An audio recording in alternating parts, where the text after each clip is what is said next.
Doing detective work means you gotta walk the walk. No, I mean literally. I need to search high and low for evidence.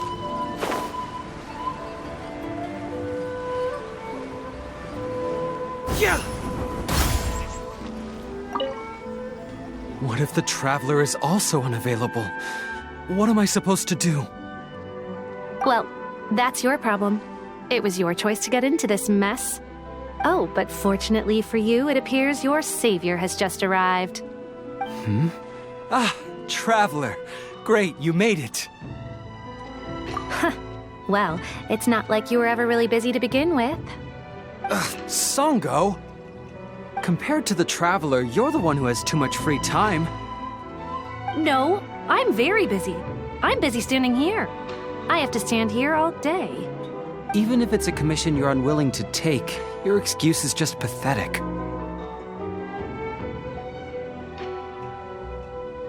Yes, that's why I've asked you to come over. Allow me to explain. A key member of the Tenryou Commission has recently gone missing. No one has seen them, and their whereabouts are currently unknown. The Tenryou Commission has entrusted us to find this person discreetly because it would be a hassle for them to look for this person openly for a variety of reasons. Their name is... Kujosara. That's right. The general has gone missing. If the general was really missing, the Tenryou Commission would have flipped Inazuma on its head by now. And do you think they would only commission us for a case like that? Please ignore Songo's nonsense, Traveler. In fact, the missing person's name is Shikanoin Heizo. He works as a special detective at the police station. Although his rank is merely a doshin, he is quite competent and held in high regard by the police station. Do they think he's more competent than me? We get that you don't want to help Songo, but could you at least try not to make things more difficult here? Sorry, Traveler. Even though I accepted the commission, as you can see, Songo's less than thrilled to be involved in this case. Nope, not even close. If you really want to know why, it's because I absolutely refuse to deal with that brat's nonsense. The only news that could make me happier than Shikanoin has gone missing would be Shikanoin has been missing for 100 years. Needless to say, Songo and Heizo have a bit of a history. Well, it's a little more serious than that. According to Songo, Heizo was an obstacle in her path to the Temple of Truth. Like a yappy dog that was constantly in the way. Even though Heizo has a unique personality, he's actually a nice guy.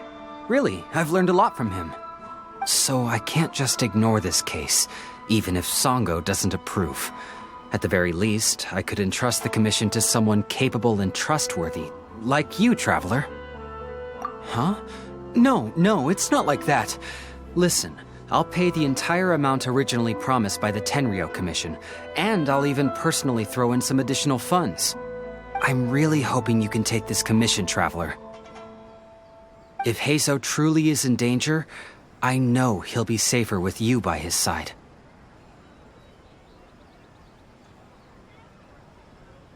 Great!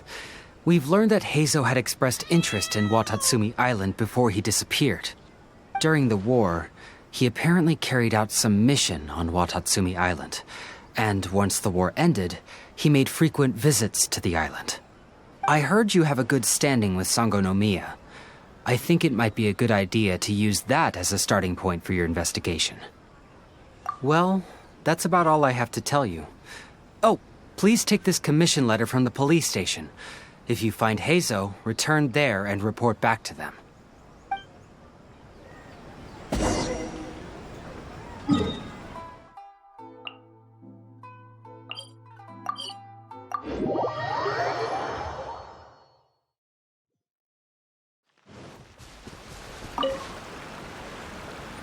Oh, it's you, the captain of Swordfish 2? My name is Shibata. I'm in charge of the watch here. May I inquire as to what the captain needs?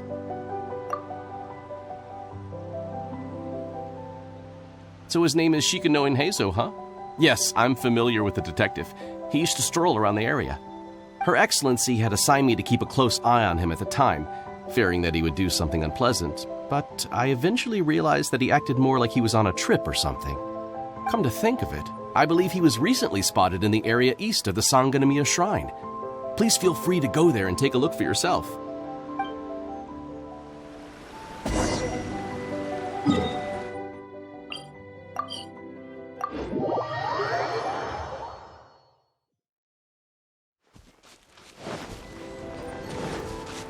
Come on, you guys. I'm nothing but a poor tourist with empty pockets. Please, you can just let me go.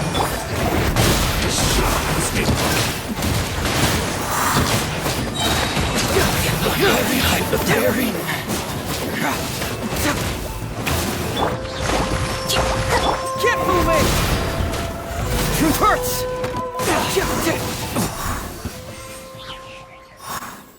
Well, well, look who it is.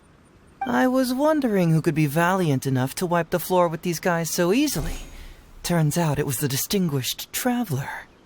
Really, I can't thank you enough. Of course I was aware of you long before you arrived in Inazuma. Though the Sakoku decree managed to keep the country locked up, it wasn't able to stop the incredible stories about you. Every day, all of those little stories would come scurrying over to my desk, like files with little feet. I was actually thinking about going to meet you once I wrapped up the business at hand. Who would have guessed that you'd show up first? I got so excited I nearly forgot to introduce myself.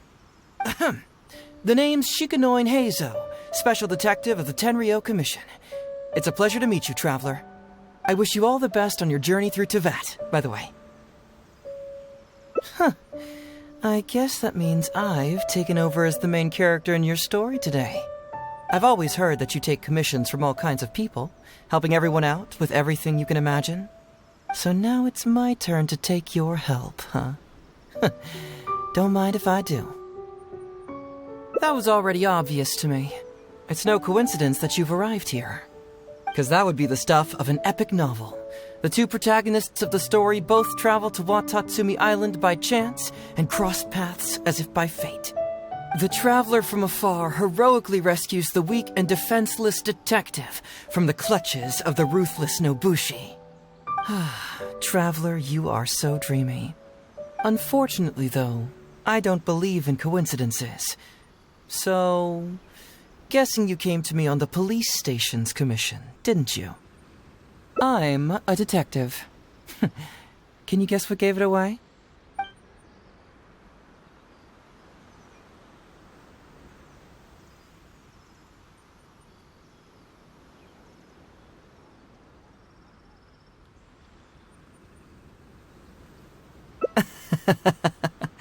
Sounds like you already have some ideas about the work of a detective. Let me ask you this. What's that your little sidekick is holding? If I'm not mistaken, it's a commission letter from the police station. What? Paimon's just here to take a look. And hey, who are you calling a little sidekick? Paimon was worried he might be in danger, so Paimon came to help. Why are you two staring at Paimon? Is Paimon not supposed to be here? Yeah, I'm also just taking a look. He can look, but you can't. Oh, come on. Don't be like that. After all, this is the first time I've seen a voice. I must admit, I'm most intrigued. Huh? Voice? What are you talking about? A vision is an external magical focus, right? Well, similarly, a voice is an external voice box.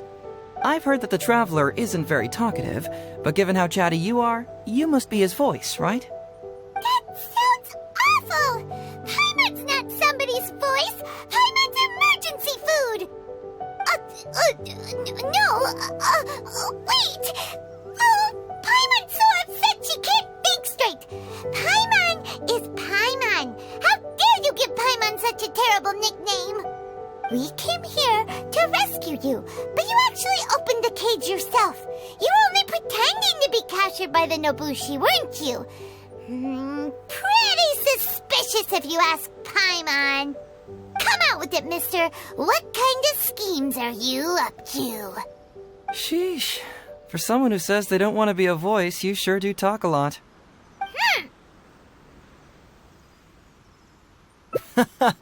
Well, let me think for a moment.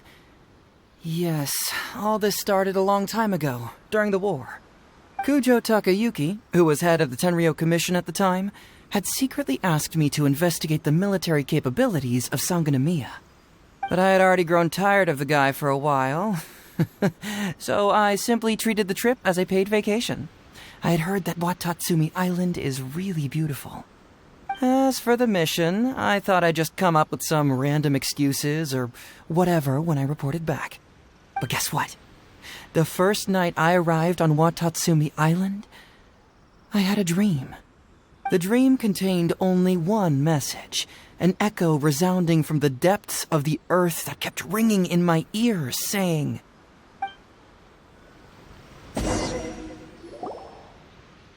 "Something vital is missing on this island."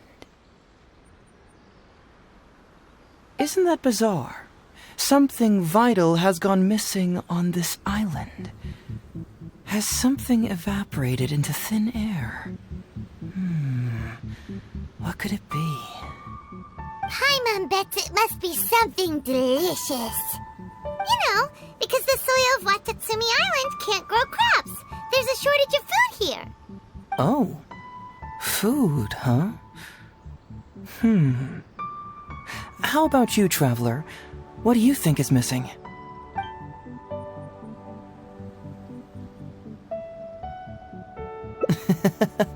Perhaps Watatsumi Island doesn't value your little partner as much as you do. Well, as long as the traveler still appreciates Paimon, then that's fine. Interestingly, I didn't have the same dream again after I left this place, so I became even more intrigued. Was this really just some random dream? Some people believe that dreams represent the divine's helping hand, which I suppose is understandable. However, if you ask me, dreams have nothing to do with the gods. Instead, they are flashes of intuition. It was my intuition telling me that there was something important about this island that, poof, suddenly vanished. So I decided to accept this little commission from my intuition and investigate to see if I could come up with any compelling findings. Unfortunately, the investigation has had little progress up to this point. Who knows? I felt there was something peculiar about them, so I pretended to get captured to see if there were any leads that would surface. And that's when you showed up. Nah, don't worry about it. These guys were just a bunch of small fries. Besides, your arrival is much more important to me.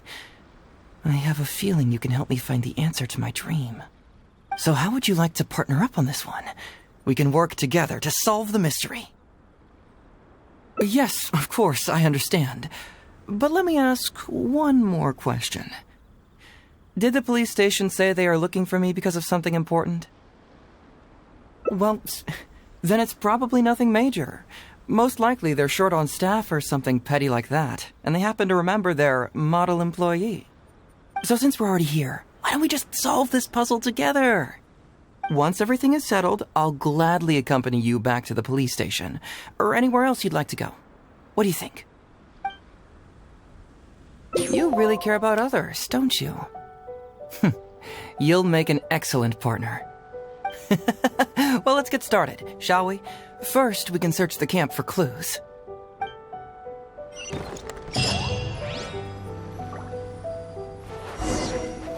Ooh, what's the shiny thing? Oh, it's a Sango Pearl! Hey, isn't this crystal mirror? So, have you found anything? Yes, I've found pretty much the same, and there really are a lot. Aren't these all super expensive? Oh, these must be the valuable things that went missing from the island! That's it! The Nobushi must have stolen them all! I don't know if I'd go that far. The Nobushi would be very hard-pressed to find many opportunities to get their hands on commodities like these. Huh? What do you mean? Did the Nobushi gather all this themselves? No, that's unlikely. Crystal marrow is a rare material for crafting weapons, and Sango pearls are an even more precious commodity. Here's what I think. Due to Watatsumi's poor soil, the island's economy is quite fragile and heavily reliant on the trade of these special resources. So, it's absolutely vital that they keep them under lock and key and well out of the Nobushi's reach. Which means they got lucky with a huge batch like this. My guess is they ambushed a caravan. If we go ask around the Sangonomiya Shrine, we can find out if there have been any recent instances of caravans being plundered. Perfect. I knew you'd be a huge help. Well, duh! The Traveler is Paimon's companion after all.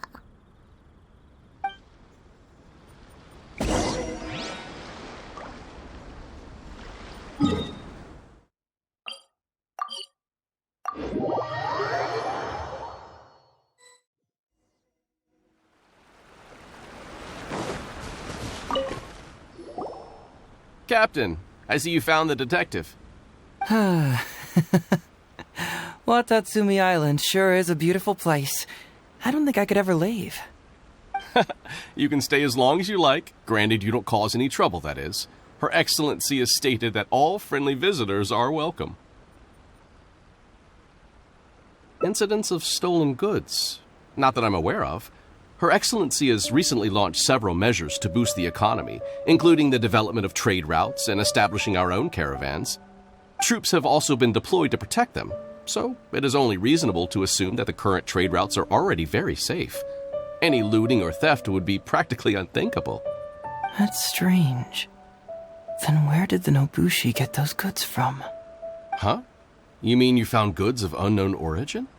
Yep, and it's all Sango pearls and crystal marrow, so we know it's local.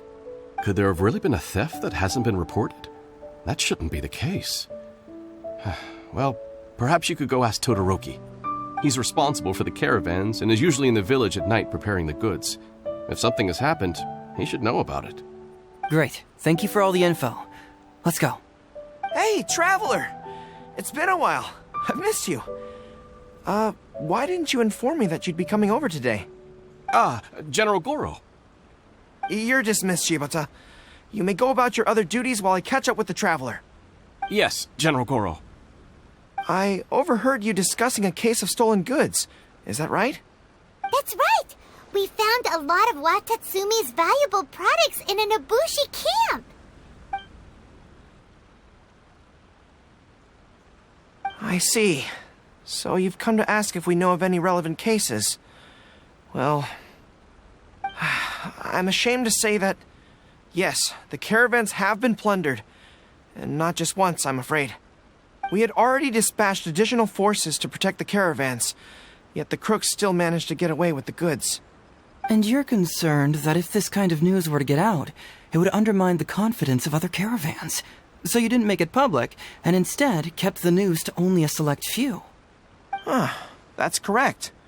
I never expected you to be so concerned about Watatsumi's affairs, Detective Heizo. Just a force of habit, really. As a detective, I notice these kinds of things. Oh, so you two already know each other? Actually, I've only heard of Detective Heizo from the soldiers' reports. We've never met in person. Darn it. You're right. Now that you mention it, I've been on Watatsumi Island all this time and still haven't properly introduced myself. Man alive, please forgive me. It's a pleasure to meet you, General Goro. I'm Shikanoin Heizo of the Tenryo Commission. Yes, it's a pleasure to meet you too. I'd like to express my gratitude to you for stepping in and helping recover those goods. Don't mention it.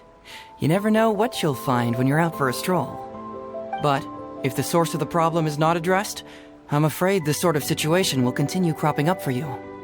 Yes, of course. Not only have we reassured the affected caravans, but we also dispatched personnel to investigate the culprits. The reports indicated that the stolen goods were being delivered to a merchant of the International Trade Association named Godot. It all seems pretty unusual. We suspect that there are bigger players behind Godot, and that their target is none other than Watatsumi Island's valuable resources. But unfortunately, it would be difficult for us to investigate further, given that... Given that Rito, the island where the International Trade Association is located, is not part of your territory, yes. They have cleverly picked their base of operations. I can see you catch on quickly, Detective Heizo. It's my guess that you're telling us this because you're going to ask us to assist you in finding who's behind all this, right? You're always thinking one step ahead. Yes, those were exactly my intentions. And of course, we will prepare a generous reward for you. The recent end of the war, trade and commerce have now become an important component of Watatsumi Island's development. Ensuring safety of the trade routes is critical, and we can't afford any further incidents. So, will you please help Watatsumi Island, Detective Heizo? I'm willing to assist, but it all depends on what he wishes. Great! With both Detective Heizo and the Traveler on the case, I'm sure it'll be solved in no time.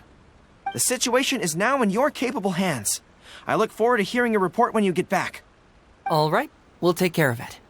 Traveler, let's go discuss where to head from here.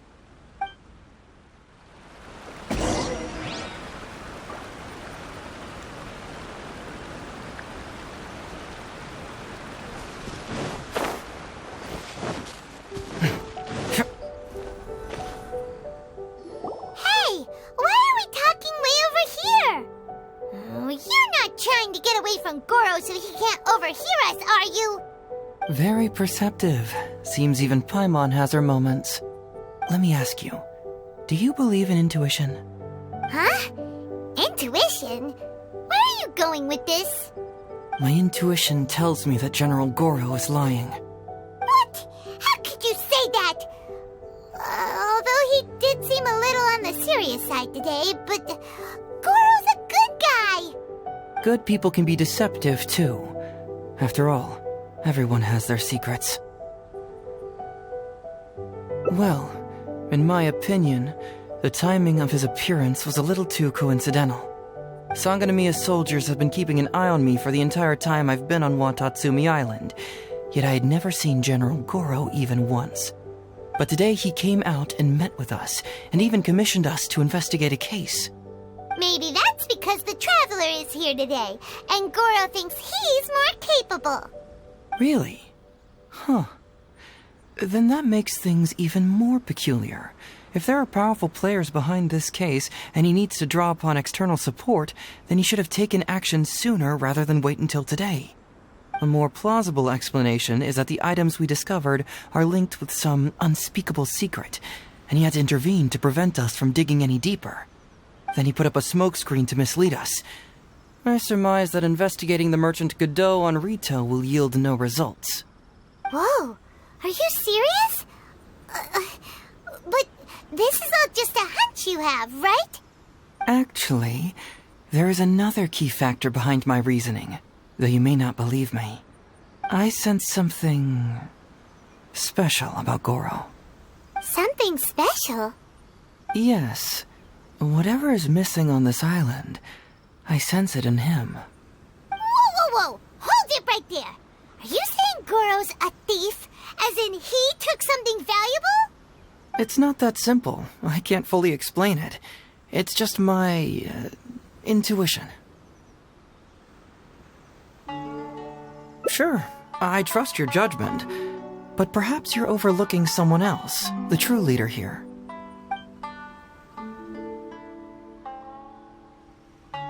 It's simple. We should just investigate whatever it is they're trying to hide from us. And what were we planning to do just before Goro showed up? Oh, we were going to talk to the leader of the caravans. Yeah, someone named Todoroki. Bingo. There's no time to lose. Let's go talk to this Todoroki.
Todoroki, the shipment has arrived and is ready for inspection.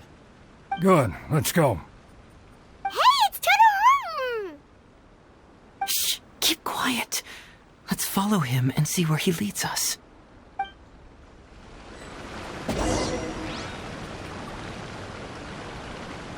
Man alive. We strayed too far and now we've lost him. Todoroki, the shipment has arrived and is ready for inspection. Good. Let's go. Hey, it's Todoroki! Shh, keep quiet. Let's follow him and see where he leads us.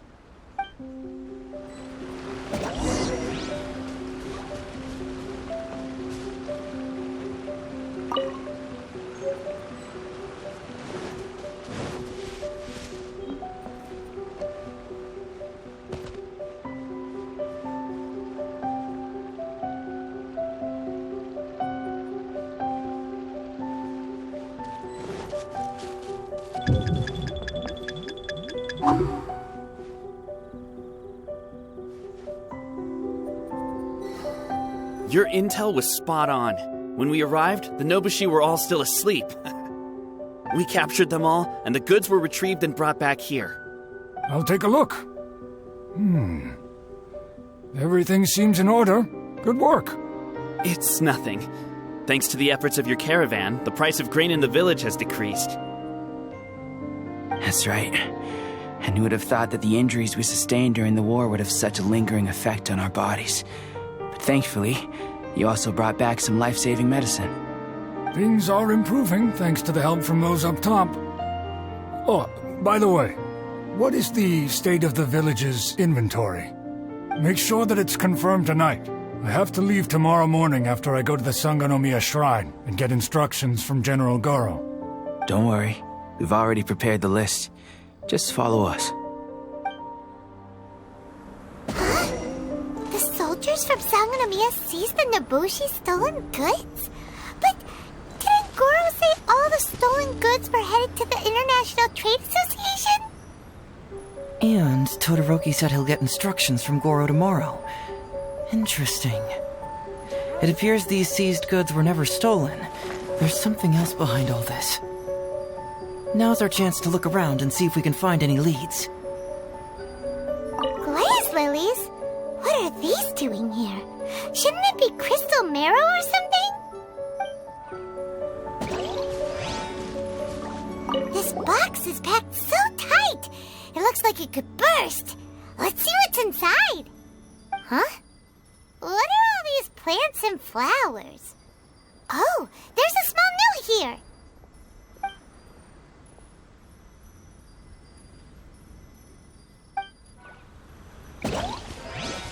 Whoa! Qingxian? Paimon was expecting to find Sango pearls.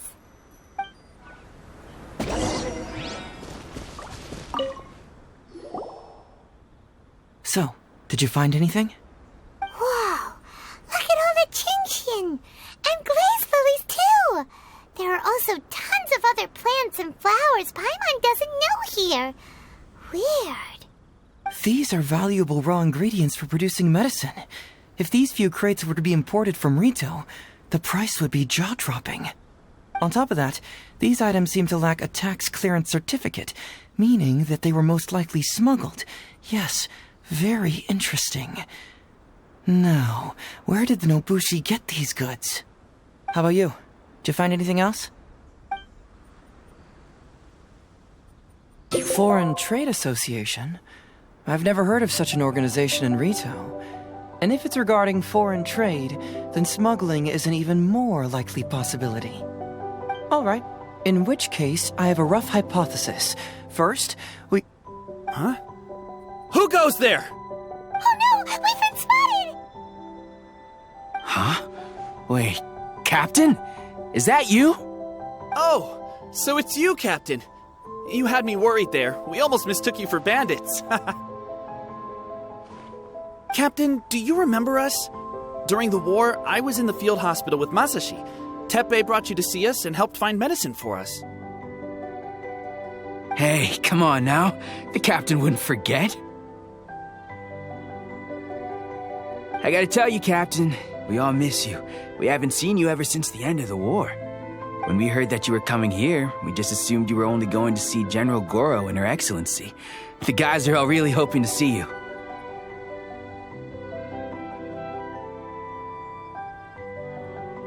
We're fine. You don't have to worry about us, Captain.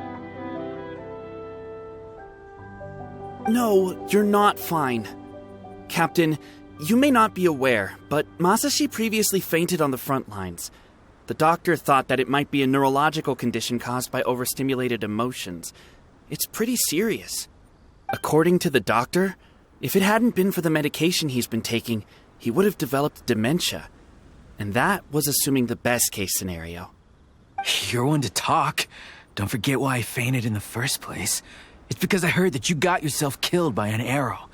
I couldn't handle all the emotion. Later, I found out that he'd been shot in the buttocks and it was only a mild injury. I had an emotional breakdown for nothing. What do you mean for nothing? I got shot not by one, but 2 arrows in a row. The first arrow was to the left cheek, and the second arrow was also to the left. And because the arrows were poisonous, the wound still hasn't completely healed yet. I have to apply ointment every day, and I'm constantly worried it might reopen while I sleep. Look on the bright side. At least we're still alive. Yeah, I suppose you're right. But enough about us. What brings you here, Captain? These goods are all seized from the hands of Nobushi and treasure hoarders. Todoroki was the one who provided us with the intel. He mentioned there were bandits here and there, so we went and took care of them while also confiscating the goods. By the way, Captain, you still haven't met Todoroki, have you? He's the one we're working for now. Her Excellency recently announced plans to stimulate the economy and created the caravans, with Todoroki at the helm. Yeah, he's proven to be quite capable. Even though he was just a farmer before, he's now successfully running the caravans. And his 2 sons were also our brothers in arms. Both received a special medal of honor from General Goro, which is quite remarkable, don't you think? So, as injured veterans, we've been reassigned to Todoroki. He's the one who gives us orders and pays our salaries now. What do they call that again? It's called changing careers, dummy. Ah, right. Changing careers. Anyway, I think the whole caravan thing is wonderful. Our region wasn't very prosperous to begin with, and the land can't grow any crops. We have to pay a hefty price just to get basic food from outside. I can't even imagine trying to maintain and feed an army like we did during the war. I see. I think I understand the general situation now. May I ask where the apprehended criminals are? And you are? Ah, I see. The captain's friend. It should be okay to tell you then. We apprehended all the culprits and escorted them to a temporary location not far from here. Unfortunately, Masashi and I have other duties tonight and won't be able to take you there. Why don't you wait for a moment and I'll find someone else to show you the way. I'm pretty sure I've already got a grasp on what's going on. All I need now is to confirm it with the apprehended bandits. Let's go. Are you still a little confused? Let me help connect the dots. This whole thing was actually quite similar to a case I once worked on previously. It was a case involving the trade of prohibited items, and they employed an old trick to execute the deal. The culprit would first go strolling down the street until they knocked over a pedestrian. Sir, please forgive us, sir. We are nothing more than petty thieves. Sir, what do I look like? A commissioner? Does my friend here look like a commissioner to you? Officer. First, I'm gonna need to ask you a few questions. Sure. Go ahead, ask anything. The soldiers discovered many valuable goods in your camp. The goods don't appear to be from around here, so the question is, where did they come from? Oh, the goods? Right, we picked them up at the beach. You picked them up?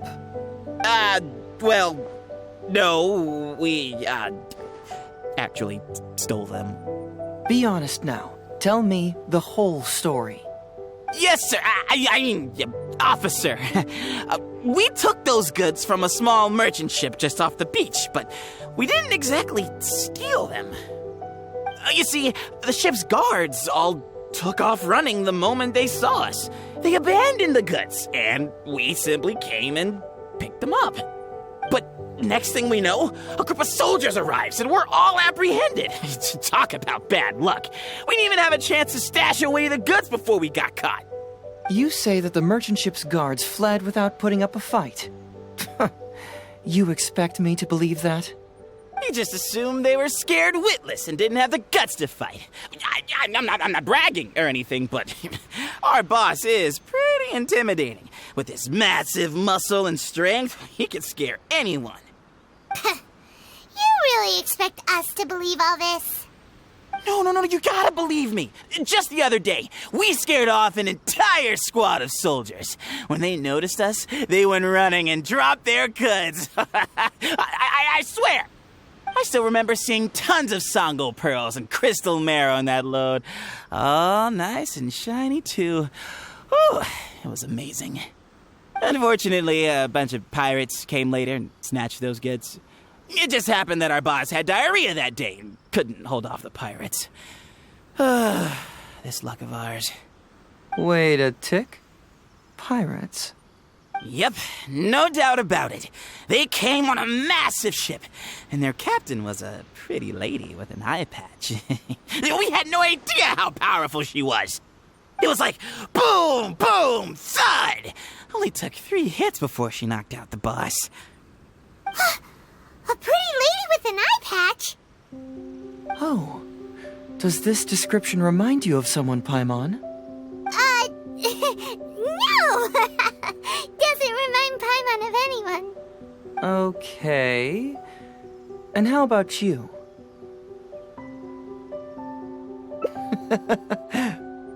Really? Okay, I'll take that as a no, then. It appears that the situation is just as I suspected.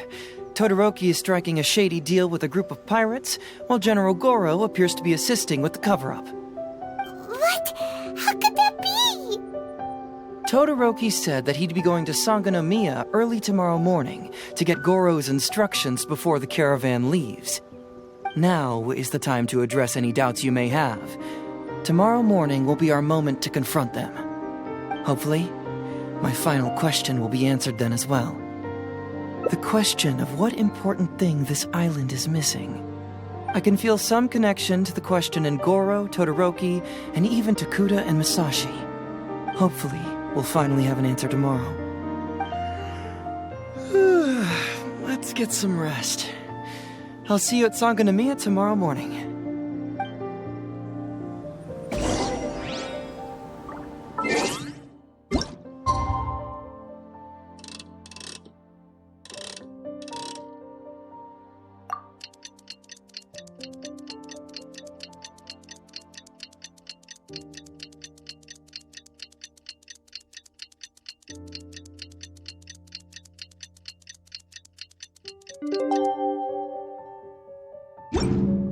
These bombs, so heavy.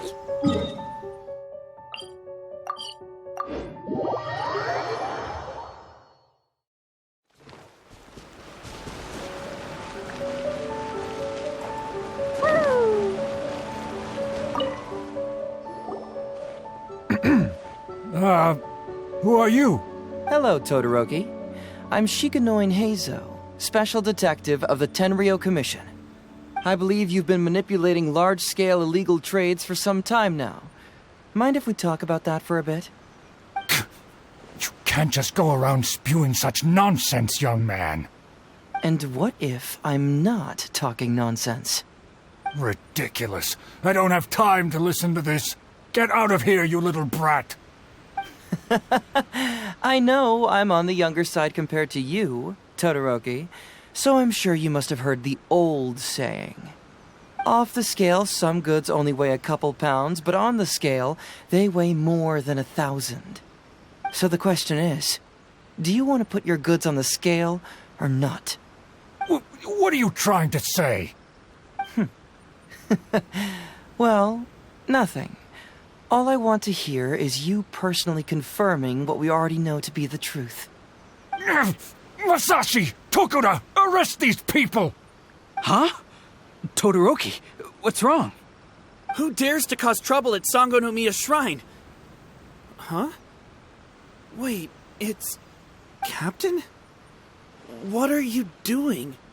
These crooks are trying to pry into the secrets of Watatsumi. We mustn't let them go. But, no. There must be some kind of misunderstanding. Todoroki, this is the captain of Swordfish 2, one of our own. It doesn't matter who they are. Remember what General Goro told you? The long-term goal of Watatsumi is to revive its trade and commerce. And since you have been assigned to work with me, it's my orders that count around here. I don't care if they were your captain. Would you dare disobey orders? What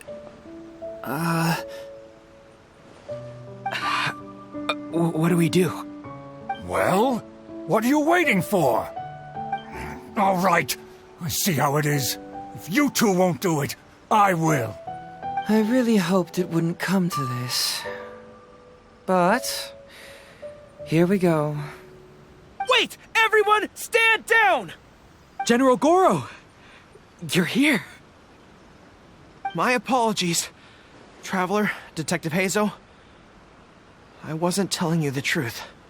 Todoroki, the Traveler here is the hero who saved Watatsumi Island.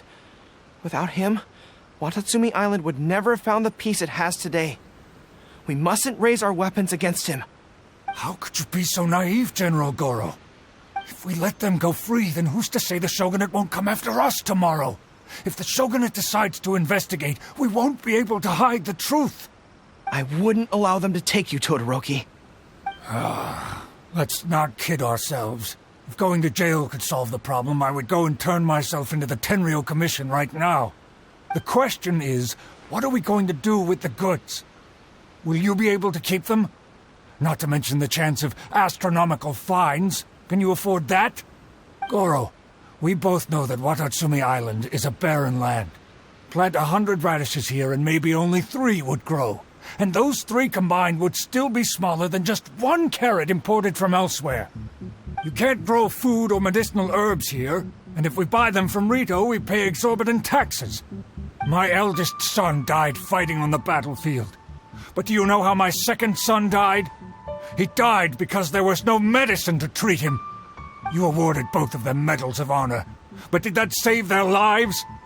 Can medals heal Tokuda and Masashi's wounds? No. It was the medicine that I got that saved their lives. If we detain them today, the Shogunate will never know what we've done. Besides, we're only a few months away now. We will set them free once the new bill is passed in just a few months, and everything will be okay. None of what happened here will be mentioned again, and life on Watatsumi Island will continue to improve. I understand, Todoroki, but they won't... I can trust the Traveler won't, but the detective here is a Tenryou Commission officer. Forget it. You're the general.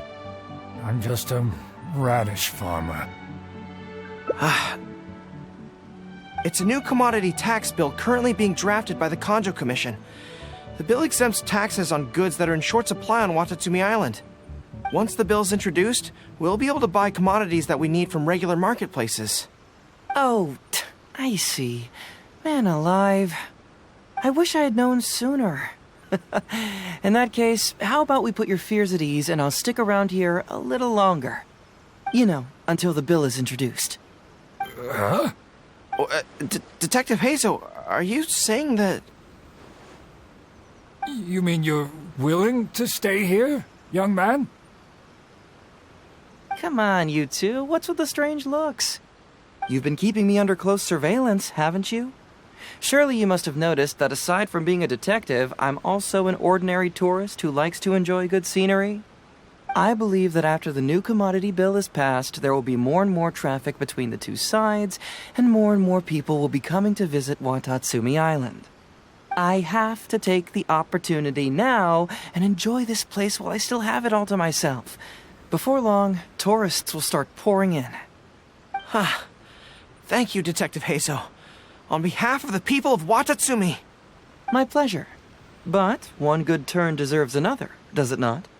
Oh, you mean there's something you wish to request? I suppose you could say I'm from the shogunate, but the traveler next to me isn't. As far as I know, he's planning to visit other nations soon, and it is unclear if he will return to Narukami Island or not. Therefore, there's no need to limit his freedom, right? I'm sure no one else will hear of what happened today. Am I right, traveler? Well, it's settled then. He will always be an important partner to Watatsumi, and I would never dream of limiting his freedom. So please, don't worry, Detective Heizo. I'll hold you to that. But if I ever find out you've lied to me again, there's a chance I'll lose my cool. I'm sorry for not telling you the truth earlier. It's a serious matter, and I didn't want outside parties to become involved. But today, I realized my poor judgment. How could I possibly hide anything from Detective Heizo and the Traveler? I'm glad you understand now. But, in all honesty, I'm the one who should be thanking you. It's because of you that I was finally able to reach an answer. After all, nothing makes a detective happier than putting a case to rest. I understand now. You really are an interesting person, Detective Heizo. No, I'm afraid you don't quite get what I mean. I'm sorry? Wait! Paimon gets this one! It's the answer to your question, right? The one about the thing you sensed coming from Goro and the others. Now you figured it out! What? The thing you sensed coming from me? But I always have excellent personal hygiene. No, not like that. Hey, traveler, could I talk to you for a moment? Besides, I haven't had a chance to thank you yet.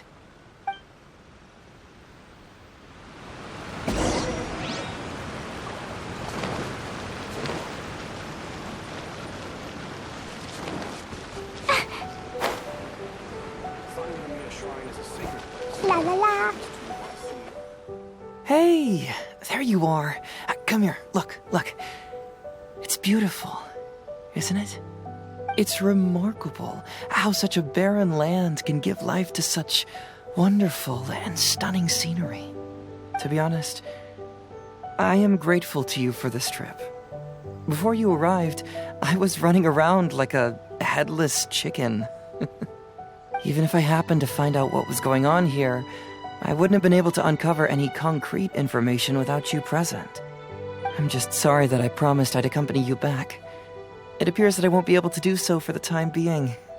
So please, cover for me in the meantime, okay? It's all in the past now. Let's just chalk it up as an intriguing experience I had on my trip here. Besides, that's not what I wanted to investigate anyway. Yes.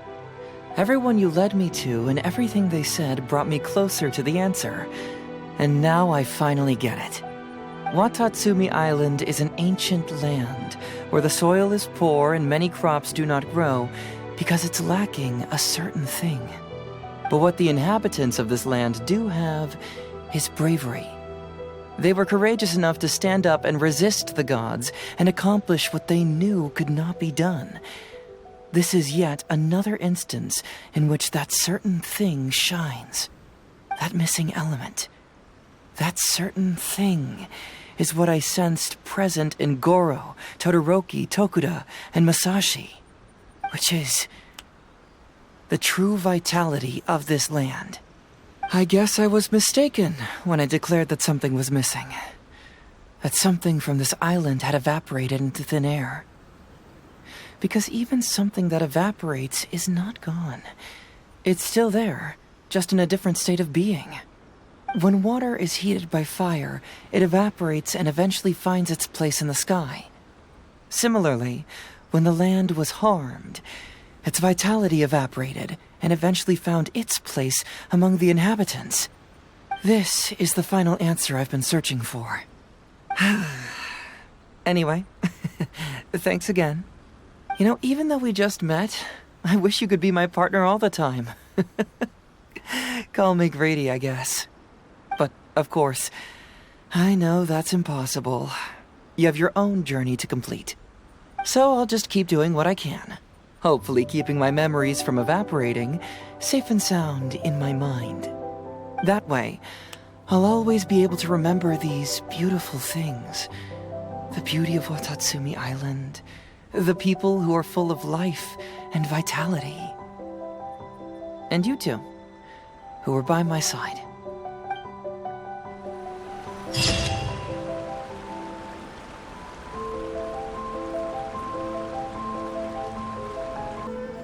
What if the Traveler is also unavailable?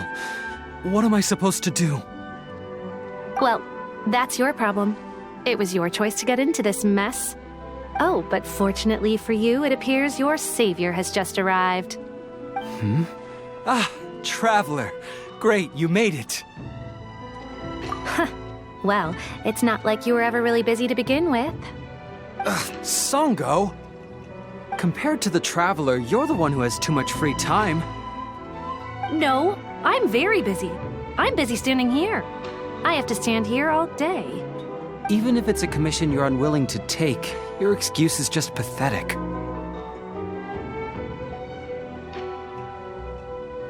Yes, that's why I've asked you to come over. Allow me to explain. A key member of the Tenryou Commission has recently gone missing. No one has seen them, and their whereabouts are currently unknown.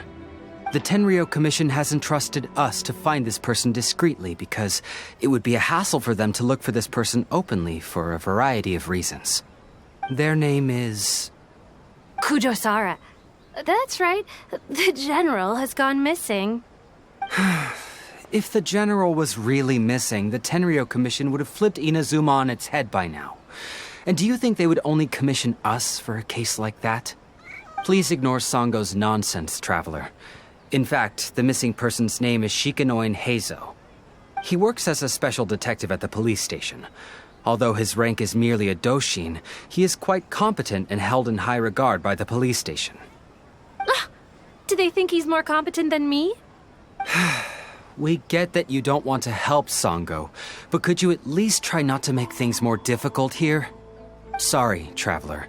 Even though I accepted the commission, as you can see, Songo's less than thrilled to be involved in this case.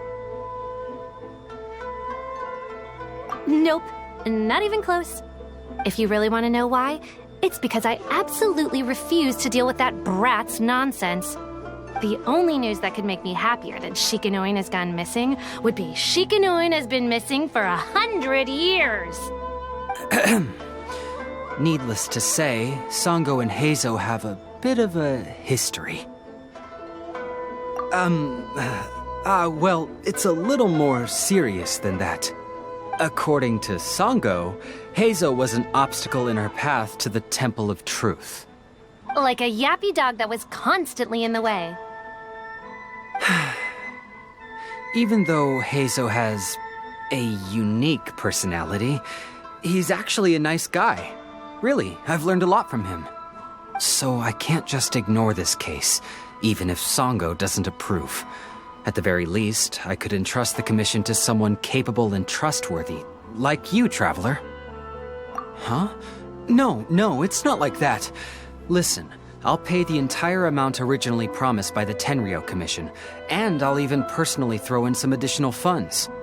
I'm really hoping you can take this commission, Traveler. If Heizo truly is in danger, I know he'll be safer with you by his side.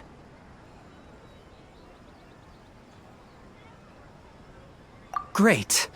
We've learned that Heizo had expressed interest in Watatsumi Island before he disappeared. During the war, he apparently carried out some mission on Watatsumi Island, and once the war ended, He made frequent visits to the island. I heard you have a good standing with Sangonomiya. I think it might be a good idea to use that as a starting point for your investigation. Well, that's about all I have to tell you. Oh, please take this commission letter from the police station. If you find Heizo, return there and report back to them.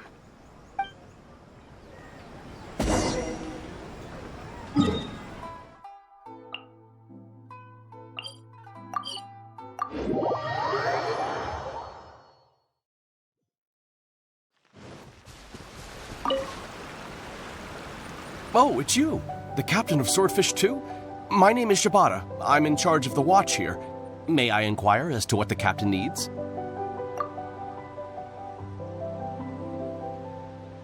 So his name is Shikanoin Heizo, huh? Yes, I'm familiar with the detective. He used to stroll around the area.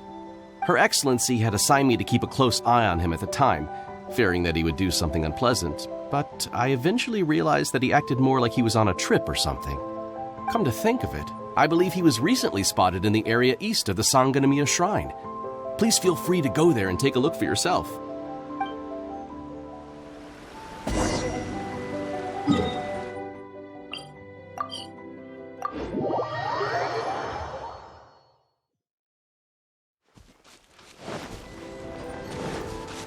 Come on, you guys. I'm nothing but a poor tourist with empty pockets. Please, you can just let me go.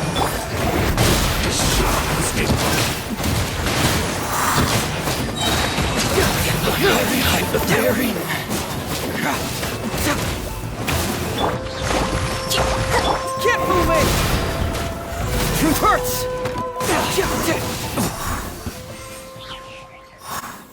Well, well, look who it is. I was wondering who could be valiant enough to wipe the floor with these guys so easily. Turns out it was the distinguished traveler. Really, I can't thank you enough. Of course I was aware of you long before you arrived in Inazuma. Though the Sakoku decree managed to keep the country locked up, it wasn't able to stop the incredible stories about you. Every day, all of those little stories would come scurrying over to my desk, like files with little feet. I was actually thinking about going to meet you once I wrapped up the business at hand. Who would have guessed that you'd show up first? I got so excited I nearly forgot to introduce myself. The name's Shikanoin Heizo, Special Detective of the Tenryou Commission. It's a pleasure to meet you, traveler. I wish you all the best on your journey through Teyvat, by the way. I guess that means I've taken over as the main character in your story today. I've always heard that you take commissions from all kinds of people, helping everyone out with everything you can imagine. So now it's my turn to take your help, huh? Don't mind if I do. That was already obvious to me. It's no coincidence that you've arrived here. Because that would be the stuff of an epic novel. The two protagonists of the story both travel to Watatsumi Island by chance and cross paths as if by fate. The traveler from afar heroically rescues the weak and defenseless detective from the clutches of the ruthless Nobushi. Traveler, you are so dreamy. Unfortunately, though, I don't believe in coincidences. So, guessing you came to me on the police station's commission, didn't you? I'm a detective. Can you guess what gave it away?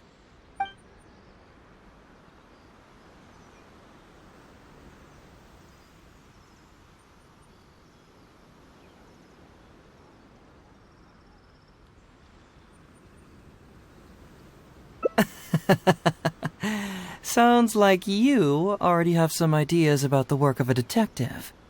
Let me ask you this. What's that your little sidekick is holding? If I'm not mistaken, it's a commission letter from the police station. What? Paimon's just here to take a look. And hey, who are you calling a little sidekick? Paimon was worried he might be in danger, so Paimon came to help. Why are you two staring at Paimon? Is Paimon not supposed to be here? Yeah, I'm also just taking a look. He can look, but you can't. Oh, come on. Don't be like that. After all, This is the first time I've seen a voice. I must admit, I'm most intrigued. Huh? Voice? What are you talking about? A vision is an external magical focus, right? Well, similarly, a voice is an external voice box.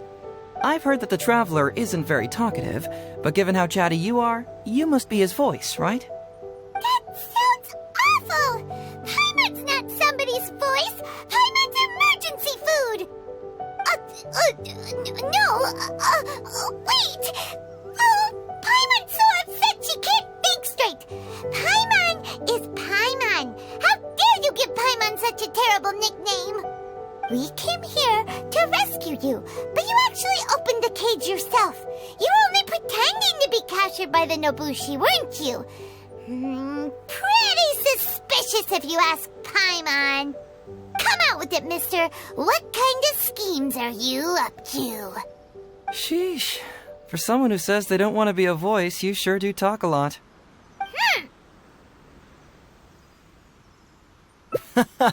Well, let me think for a moment. Yes, all this started a long time ago, during the war.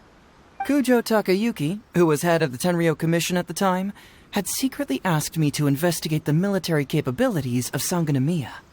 But I had already grown tired of the guy for a while, so I simply treated the trip as a paid vacation. I had heard that Watatsumi Island is really beautiful. As for the mission, I thought I'd just come up with some random excuses or whatever when I reported back. But guess what? The first night I arrived on Watatsumi Island, I had a dream. The dream contained only one message, an echo resounding from the depths of the earth that kept ringing in my ears, saying, "Something vital is missing on this island." Isn't that bizarre? Something vital has gone missing on this island. Has something evaporated into thin air? What could it be? Paimon bets it must be something delicious. You know, because the soil of Watatsumi Island can't grow crops. There's a shortage of food here. Oh. Food, huh? How about you, Traveler? What do you think is missing?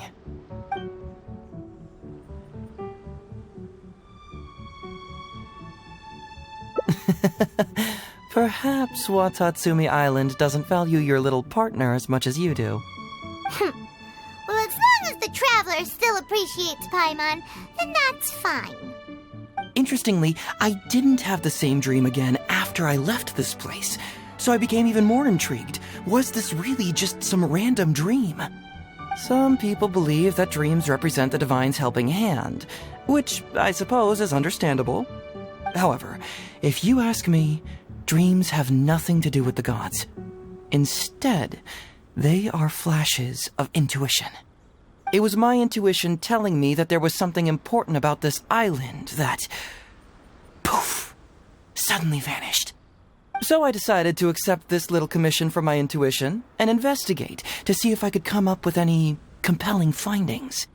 Unfortunately, the investigation has had little progress up to this point. Who knows? I felt there was something peculiar about them, so I pretended to get captured to see if there were any leads that would surface. And that's when you showed up. Nah, don't worry about it. These guys were just a bunch of small fries. Besides, your arrival is much more important to me. I have a feeling you can help me find the answer to my dream. So how would you like to partner up on this one? We can work together to solve the mystery. Yes, of course, I understand. But let me ask one more question. Did the police station say they are looking for me because of something important? Well, then it's probably nothing major. Most likely they're short on staff or something petty like that, and they happen to remember their model employee. So since we're already here, why don't we just solve this puzzle together? Once everything is settled, I'll gladly accompany you back to the police station, or anywhere else you'd like to go. What do you think?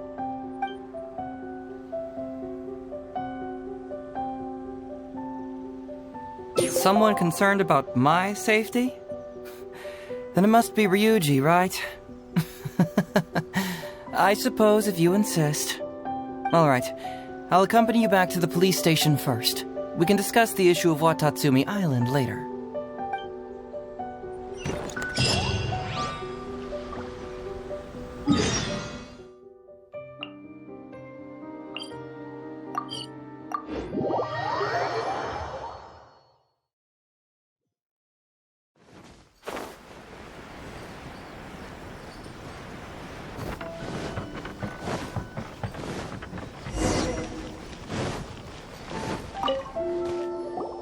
Oh, look who showed up. Heizo, you're finally back. Listen, if you took any longer to come back, everyone at the police station would be toast. You say that every time I come back, Uesugi. However, something does feel a little unusual about the police station this time. Come on, would I ever lie to you? Madame Kujo-Sara is here and she's on the warpath, so be on the lookout. What's that lady doing here? Doshin Shikanoin, I see you finally returned. Please, enlighten us. What have you been doing recently? Okay. I was just out investigating a case. Don't give me that. I checked the records here. You didn't take any cases. Actually, it's a case of personal relevance to me. These two can attest to that. Traveler? Paimon, what are you two doing here? We're the ones who brought Heizo back. Brought him back? Can someone please explain? Well, Madame Kujo-Sara, because we couldn't locate Doshin Shikanoin, we commissioned Detective Ryuji from the detective agency. Shortly after, Ryuji returned to tell us, that he had given the commission to the traveler, and then... It used to be that the Tenryo Commission assisted others with disappearances, but it seems these days others are now assisting us. You've done it this time, Shikanoin. I think I've really seen it all. I mean, is it really so unusual for officers and citizens to assist one another?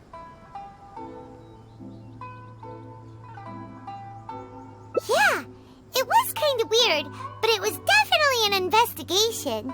He even pretended to be captured by Nobushi and treasure hoarders. Oh? Is that so? Well, since you are testifying for him, I suppose I won't ask any more questions. But since you're here, I have an extra favor to ask. I'd like you to be Shikanoin's temporary supervisor. It'll be your duty to ensure that he handles his case properly, and that he doesn't disappear and neglect his work again. I'll be sure that the police station prepares the appropriate compensation. Yes, Traveler. I'm sure we'd all really appreciate it.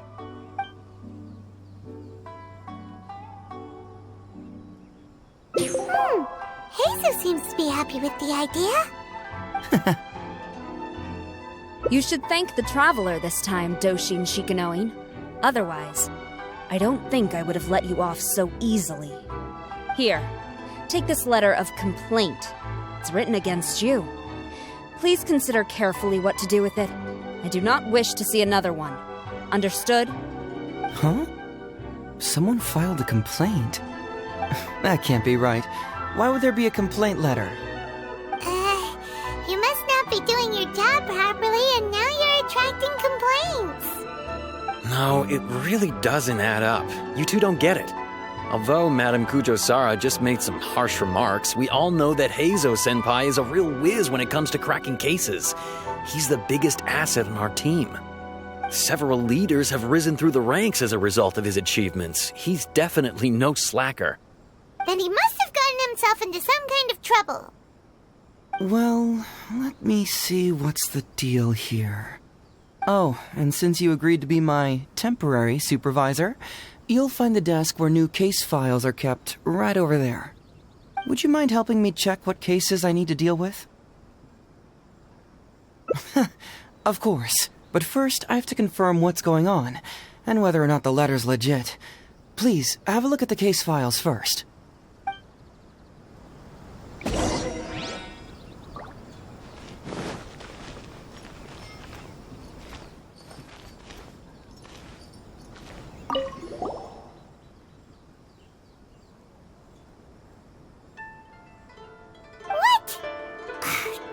again.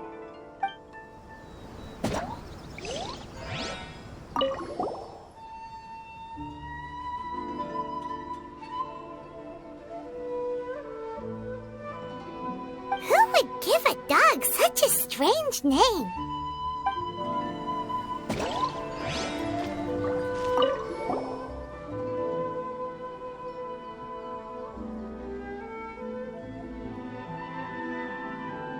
Heizo talks fraud? What's that? Sounds interesting, whatever it is.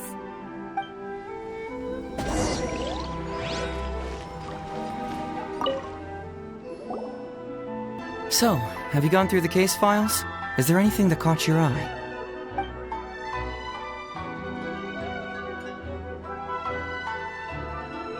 Oh, have they approved it already? The Tenryou Commission certainly has become more efficient ever since Kujo Kamaji took office. So, what is Heizo Talks Fraud? It's an anti-fraud public awareness event. Basically, think of it as a short play about fraud.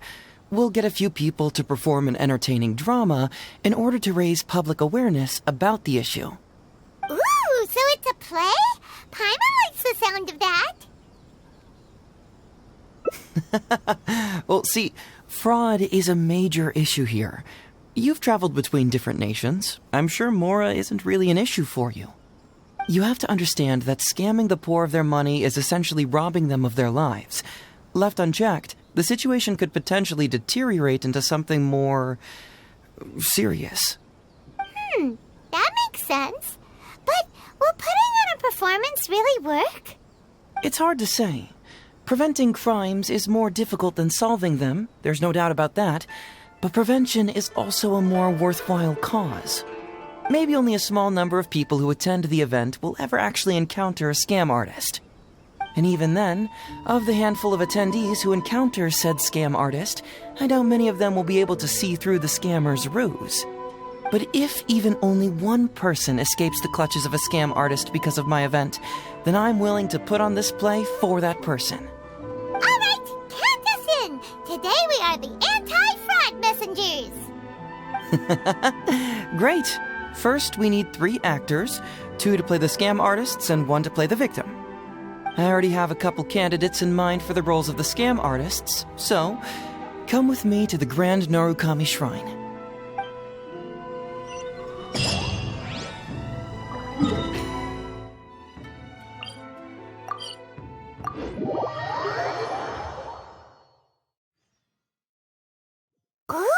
If we're going to the Grand Narukami Shrine, are you planning to recruit Miko for your play? She'd be really good at acting. Well, I guess you'll have to wait and see.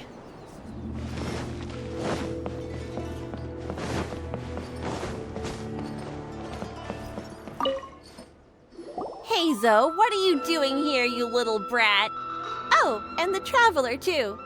So, I assume you're here to see Lady Yae? Hey, come on, cuz. Maybe I'm just here to see you. Don't play your little games with me. If the Traveler isn't looking for Lady Yae, then you must be here looking for Etsu, right? You still know me best, cuz. Please wait here. I'll go get her. So we're not here to see Miko? Bummer. I'm flattered, but even if I wanted to, do you really think I could convince Lady Yae to join a little event like mine? Get the Traveler to ask her next time. He can do it. Well, hello, Detective Heizo. It's been so long since you last came to see me. You know, it's cruel to keep a girl waiting. Hey, community service isn't all bad, is it? I'm sure it's better than prison, at least. That's right. I was careless and found myself caught up in a case of fraud. Detective Heizo arrested me, and I was sentenced to prison. For the record, I'm not the one who technically arrested you. Oh, come now, Detective Heizo. Don't pretend like you don't remember the part you played. You have a cold heart, Detective. Colder than an icicle in the middle of winter. How would those Doshin have nabbed me if you hadn't provided evidence of my involvement and whereabouts, They were so bland and functional. Not like you, Detective. When you took me down, you knew exactly what you were doing. So, how did you end up here at the Shrine? I'm here doing community service, of course. After all the information Detective Heizo managed to squeeze out of me, he promised to help secure a reduced sentence from the court. But in the end, they hardly reduced my sentence at all. Even after serving a lengthy prison term, I am still required to perform community service. I have to spend the entire day sweeping leaves or wiping floors. Just look at what the work has done to my soft and delicate hands. So, don't believe a word that comes out of his mouth. I helped you get community service because you were credited with assisting the investigation. But if you find it too exhausting, I can always send you back to prison again. Oh, come on, Detective Heizo. Now you're just toying with me. Don't give me that. Listen, I'd like to invite you to the anti-fraud event I mentioned last time. It's tomorrow night, and you'll be a VIP guest. Let's see.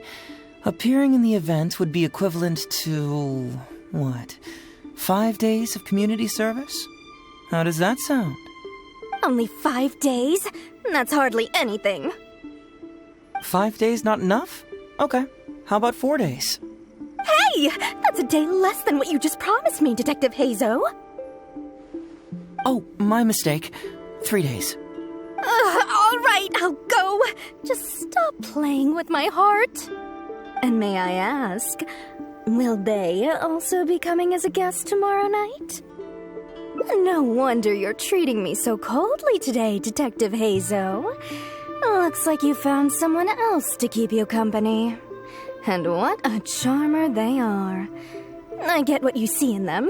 I mean, you'd have to be blind not to. Atsu, now's not the time. If I hear you talking like that to my friend again, I'll make your community service even more unpleasant than your time in prison. Oh, I'm so sorry. I had no idea they were your friend. Really. Well, now you do. Just be sure you're ready tomorrow. I'll send you the location, time of the event, and the script, so don't be late. All right, on to our next candidate. He should be in town right about now.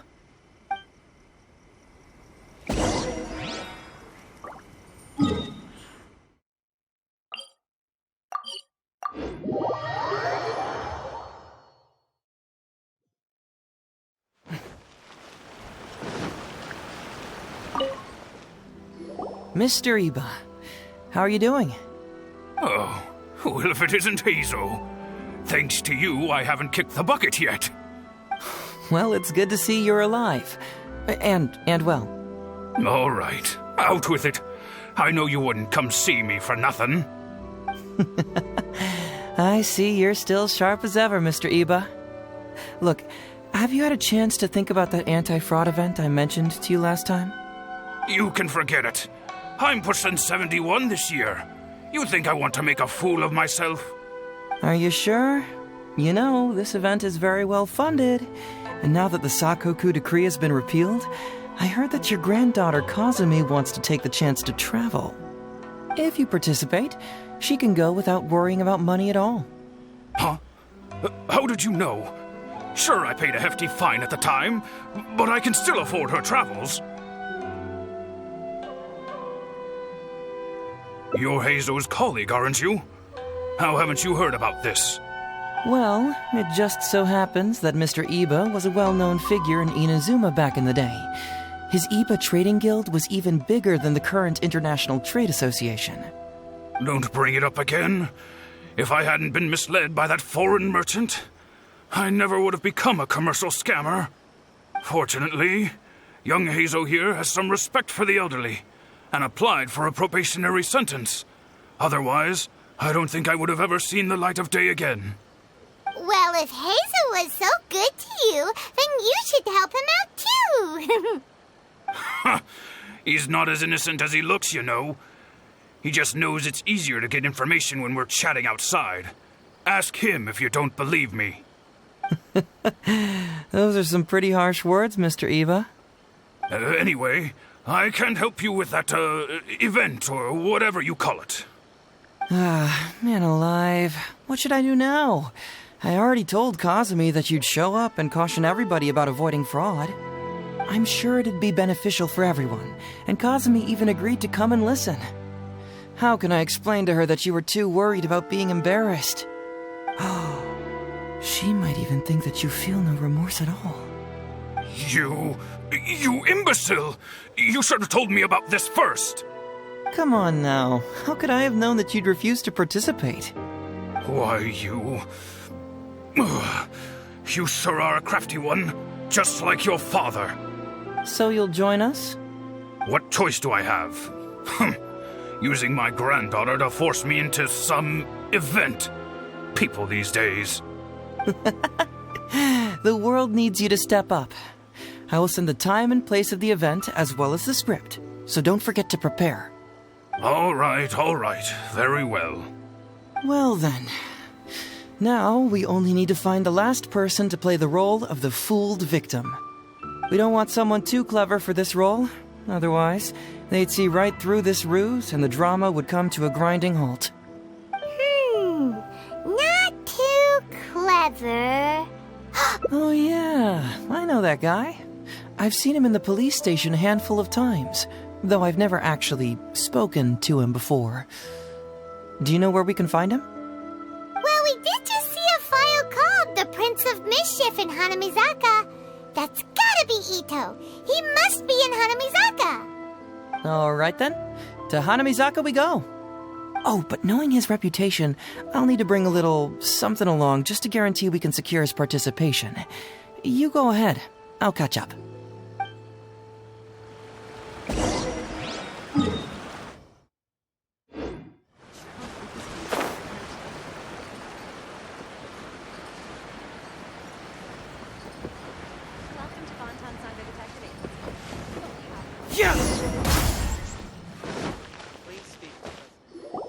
How about that, kiddo? My little Prince of Mischief's got some moves, huh?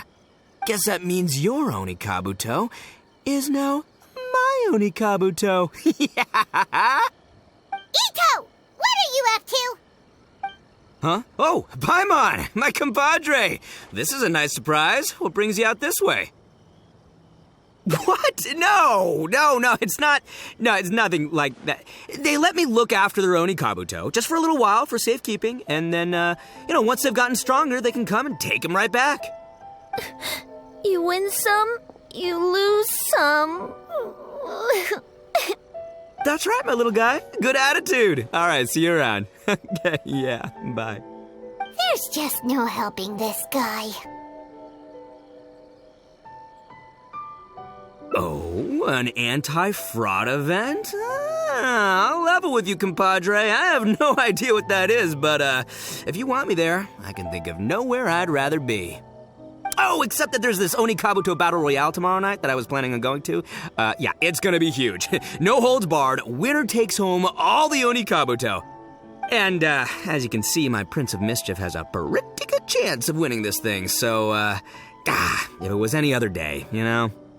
Do you think all of those Onikabuto together would be a match for my one? Here's a picture. Let me know what you think. Huh? What this? What is this? How'd it get so big? What are you feeding this thing? Look at those beautiful demon stripes, those razor-sharp horns. Is this the fabled Emperor Onikabuto? This is a small token we provide for VIPs. If you're willing to attend, then one of these will be yours at the end of the event. Whoa, okay, I'm there. Wait a sec, you look familiar. Who are you anyway? And furthermore, do Onikabuto really come in this size? You're not trying to con me, are you? Because the more I think about it, the more I'm inclined to think that you're a contestant in tomorrow night's Onikabuto Battle Royale. Yeah, you lost to me in a previous beetle battle, and now you're trying to get the reigning champ out of the way. Without Prince of Mischief to contend with, you'll be free to sweep in and take all the Onikabuto. Am I right or am I right? Nice try, you little punk. 10 out of 10 for the pitch, but, you picked the wrong victim. Okay. Then again, consider this. If your Prince of Mischief isn't competing, what's the point of me taking part? After all I'd stand to win is a bunch of puny little larvae. No? Well, you've stumped me there. You are completely right. I can't believe I didn't think of that. Sorry, my bro, my main man, my buddy. I had you all wrong. So, you're sure this guy's our best choice? Yeah, see? He was already wondering if you were trying to con him. Then allow me to introduce myself. I'm Shikanoin Heizo. I've seen you around a few times before at the police station. Huh? Oh, yeah, I remember now. No wonder you looked so familiar. You were that guy who was in for stealing other people's Onikabuto, right? Listen, Heizo, hombre, did you apologize to them? You can lose like a man, you can win like a man, but you can never steal like a man. And that's a little Ito nugget. Ito! He works there, for crying out loud! He's not one of your fellow inmates. What? Oh, jeez. What's wrong with me? How could I forget? Of course I know you. I remember you now. For real, this time. You're the guy who sells lavender melons at the station, aren't you? A lavender melon seller? At the police station? Don't be ridiculous! I know what I saw, okay? Several times now I've been sitting there starving in jail when this guy comes and slips me a few lavender melons on the sly. Didn't even want payment. Solid guy. Yeah, that was me. But it was only because your assistant, Kuki Shinobu, asked me to look out for you. What? So Shinobu was behind it? Wait, so, hombre, you're not a lavender melon seller? Look, we're getting hung up on all the wrong details here. The important detail right now is that I am the host of tomorrow night's event. And if you show up, the Onikabuto in the picture is yours. Deal? Deal, done. But, could I get another look at that picture first? Just a little peek-see? You'll have all the time in the world to inspect the real article once the event's over. Okay, sure, I can wait. So, hombre, is there anything I need to do to prepare? Because if I'm doing this, I'm bringing my A game, all right? No half measures here, I'm gonna do this right. He sure picks his moments to start acting responsibly. Okay, so for this event, you, my, bro, will be participating in a short anti-fraud play along with 2 other VIP attendees. The main thing we ask is that you just relax. Try not to be nervous. I have the script, right here, if you want to take a... Script? It sounds like someone's never seen the Arataki gang perform before, huh? Don't you worry, hombre. The Arataki gang is a little beyond the need for scripts. You'll see, this Onikabuto will be well worth your investment. You, don't need a script? Wow, well, now I'm excited. See you there tomorrow night. You bet. I'll be there. I'm gonna tell the gang about this, too. They'll all be there to support us.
It's almost time. Everyone ready?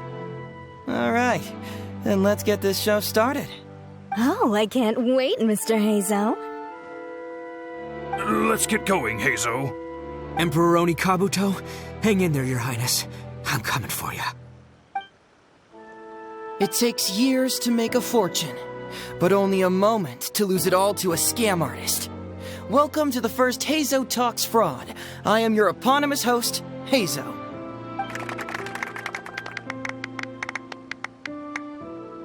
Okay, I'm delighted to have you all here today to explore the topic of fraud. To help everyone avoid becoming the victim of scam artists themselves, we thought we'd invite several VIPs with a lot of experience in this area to perform a little play with an anti-fraud message. Please join me in welcoming to the stage Miss Etsu, Mr. Iba, and the venerable gentleman, Mr. Arataki Ito. Without further ado, let the show begin.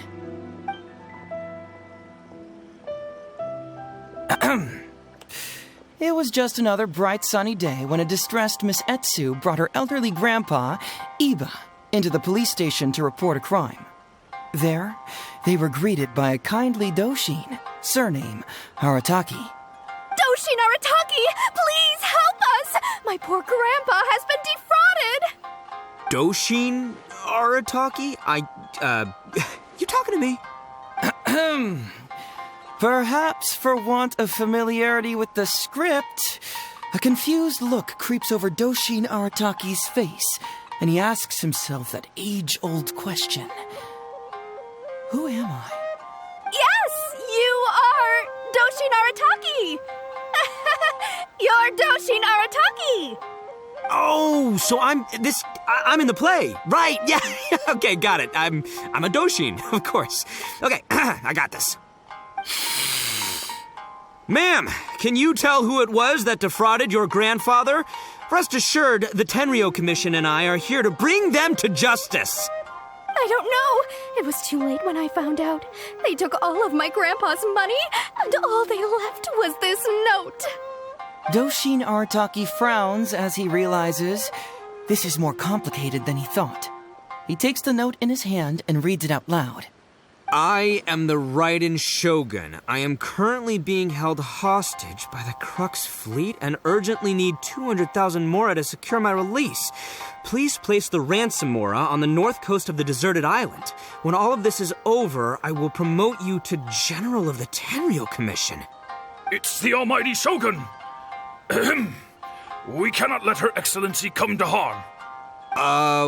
But this is a scam, surely. I mean, 200,000 mora? Kinda lowballing it for the Electro Archon, don't you think? Shouldn't it be like, 300,000 at the very least?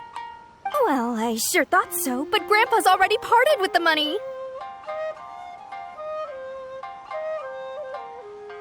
Well, then we gotta get it back. Is there still time?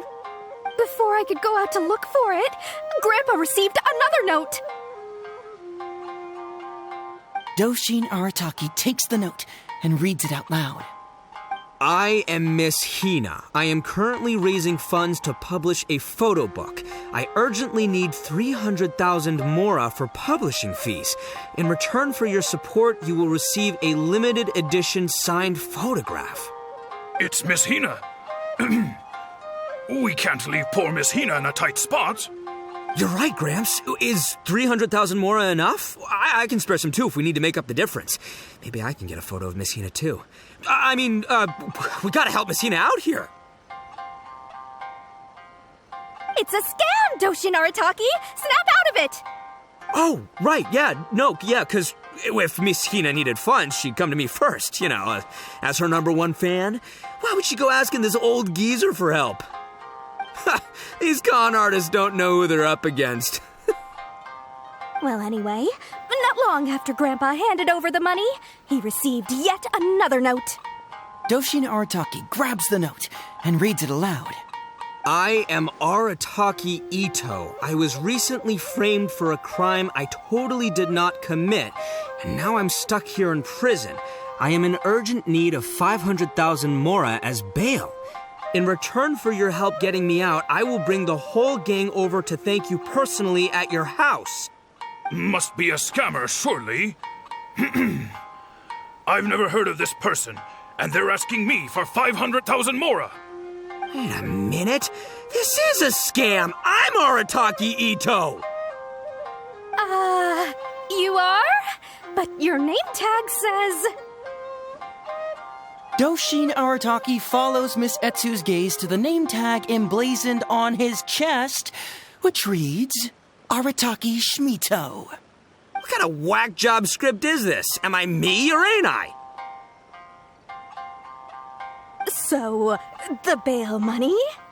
Nope, no way, not a chance. Arataki Ito would never ask innocent people for mora in order to post bail. Whoever wrote this is a liar and a cheat, and we gotta get out there and get this guy off our streets. But just as Doshin Arataki is being overcome with righteous indignation, the sound of Miss Etsu's weeping brings his attention back to her.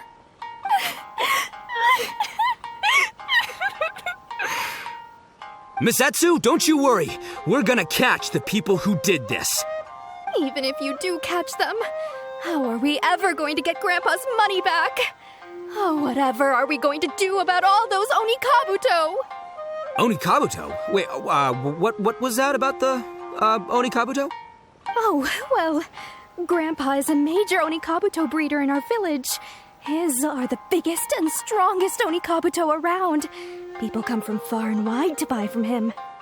We recently received an order that was too big for our current capacity. We were planning to expand Grandpa's facilities, but then we were swindled out of all of our money. Right after we'd signed the contract, too. If we don't deliver these Onikabuto on time, Grandpa will have to pay huge damages. Oh, what are we going to do? Man, what's that saying? It's like, it never rains, but it snowballs. Exactly what we're dealing with. Etsu, my dear, don't worry. I'll sell the house if I have to. We'll find a way through. But then where will we stay? Please help us, Doshin Arataki. All we need is the 500,000 mora that was taken from us. Can you help us raise it? Or maybe you could lend it to us? Grandpa's business is going very well. We just need help getting over this hurdle. Doshin Arataki, please. If you lend us the money, I'm sure I can make it up to you by... I won't hear of it. As a public servant, I would never dream of taking advantage of a person in need. I was going to say, by giving you part ownership of the Onikabuto farm. Oh, so that's what you were, yeah. No, it's not as enticing an offer as I was... wait, an Onikabuto farm, how many Onikabuto did you say you have? Because if it's more than, say, 10... 10,000. What? 10,000? Well, that's more Onikabuto than I've seen in my whole life. Please help us. As long as we get through this, those 10,000 Onikabuto are yours to keep. 10,000 Onikabuto? Hey, if I looked after them, they'd have little baby Onikabuto. And then the little baby Onikabuto would grow up and have little baby Onikabuto of their own. Doshin Arataki is struck by a sudden wave of pure elation.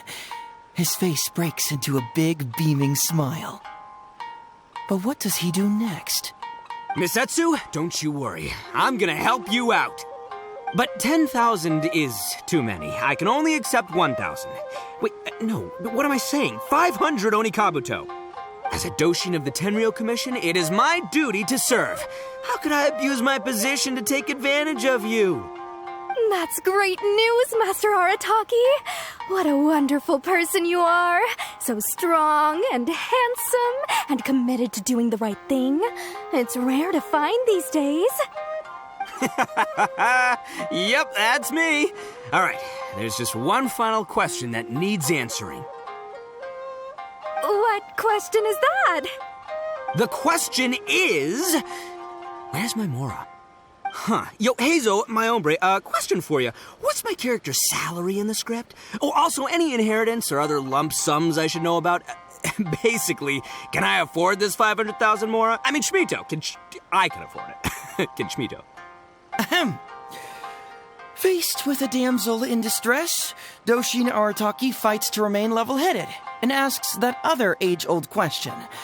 Where's my mora?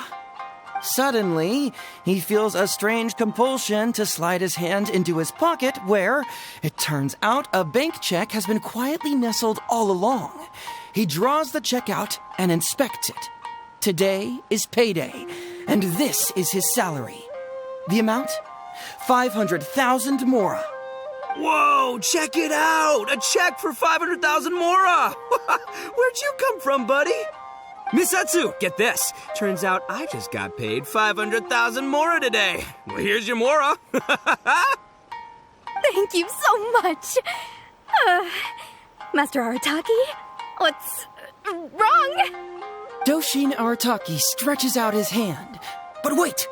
Just as he is about to hand over the check to Miss Etsu, he hesitates, tightly pinching one end of the check betwixt his two fingers. All he needs to do now is release the check and it will fall into Miss Etsu's eager hands. But let go of the check he does not. Master Arataki, let go! Wait. Something's not right. Doshin Arataki is having second thoughts. Has something caught his attention? Has it aroused his suspicion? Has he finally realized the truth? So, this is an anti-fraud show, right? Huh? A spark of intuition bursts to life in Doshin Arataki's mind. Since this is an anti-fraud event, I have a question. Is he about to ask the most critical question of all? I gotta ask. This is it. Here it comes. Does a Doshin really get paid this much? 500,000 mora. Enough to get an Electro Archon out from a hostage situation, then go pay for Miss Hina's publishing costs. You telling me the average Doshin can do all that on one pay packet? I don't know. Seems pretty fishy to me. Hey, compadre, what do you think? Am I being scammed here? Heizo! Ito's cheating! He asked for help! As the spark of intuition flickers and threatens to fade, Doshin Arataki clutches around in desperation, hoping to find a source of fuel to feed the flames of enlightenment. Traveler, are you going to help this poor man out of his predicament?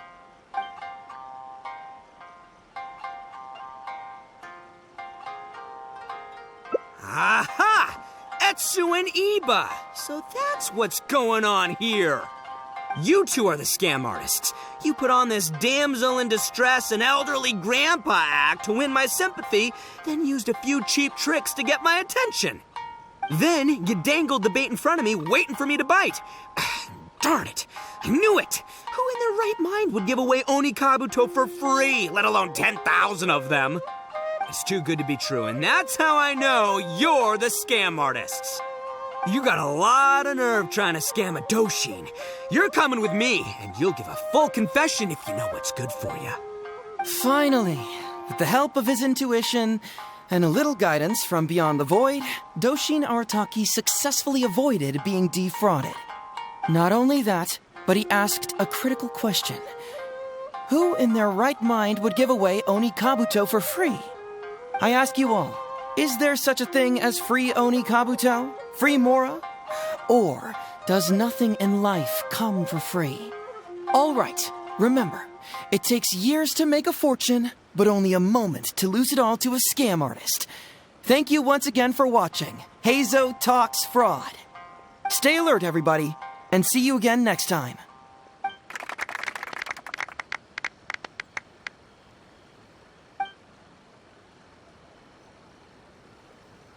So, how's my acting? I think I did just fine without a script. Those two would-be scam artists need to up their game if they want to have a chance of taking me down. Hello? Without that hint from the Traveler, you would have handed that cash away without a second thought. Right, yeah. I should thank him for the timely hint. But I pretty much knew off the bat that something fishy was about to go down, so, it was just a matter of time before I saw right through their scam. Seriously, oldest trick in the book. Who's gonna fall for that? Old tricks they may well be, but the reason they've stood the test of time is that the ideal victim is always out there somewhere. People who are behind on the times, naive, socially isolated, or have cognitive deficiencies. Just because they don't always get noticed doesn't mean they're not there. Scammers cast a wide net. Sure, maybe 10,000 fish will escape, but they only need one catch for them to win and for us to lose. Well, no more losing from now on. Not with me here to protect everyone. I think we can all agree that my performance today shows I'm savvy enough to keep the scammers at bay. Don't be too confident. Anyway, Ito, my old... What was it again? Ah, yes, bro. Here's the reward you were promised. Ah, music to my ears. Emperor Onikabuto, come to Papa.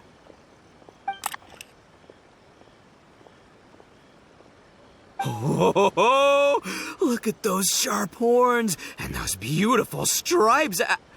Well, hold on. Heizo, my hombre, why won't it move? Hey, bud, move! Oh no, I think this one might have, joined the big beetle battle in the sky. It's a figurine, so not the moving kind. What? A figure? So, it's a fake? Man alive, you seem a little surprised. Wait, you didn't actually think this was a real Onikabuto, did you? No, surely not. Ito, old chap, you must have seen from the photograph that it was a figurine. Don't tell me you didn't notice. Really? You little punk! Give me my Emperor Onikabuto now!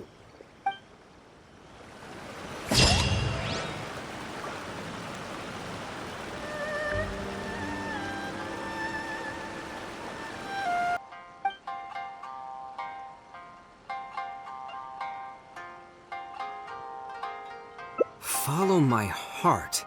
All right, then. There's no way a Doshin makes 500,000 mora in a single pay packet. Two innocent victims, Miss Etsu and Mr. Iba, come to a Doshin for help. And the Doshin, whips out a 500,000 mora check? Yeah, likely story. There's only one possible explanation. Who's got two horns and carries around a fake checkbook? Yep, this guy.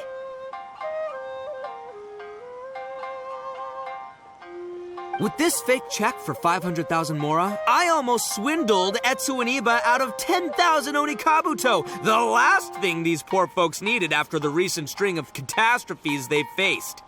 My mind is blown. Craziest plot twist I ever heard.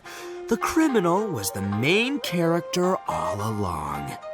Miss Etsu, I'm afraid I can't let myself give you this fake check.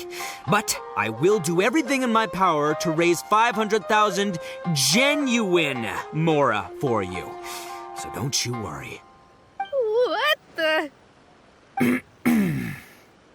Oh, jeez. In the end, Doshin Arataki listened to the voice of his heart and narrowly avoided being defrauded in his own unconventional way. But regrettably, he failed to ask the critical question. Who in their right mind would give away Onikabuto for free? I ask you all, is there such a thing as free Onikabuto? Free mora? Or does nothing in life come for free? Thank you all for watching Heizo Talks Fraud. Don't get greedy and you won't be needy. Stay alert and you won't get hurt. You never know where scammers may lurk. See you all next time.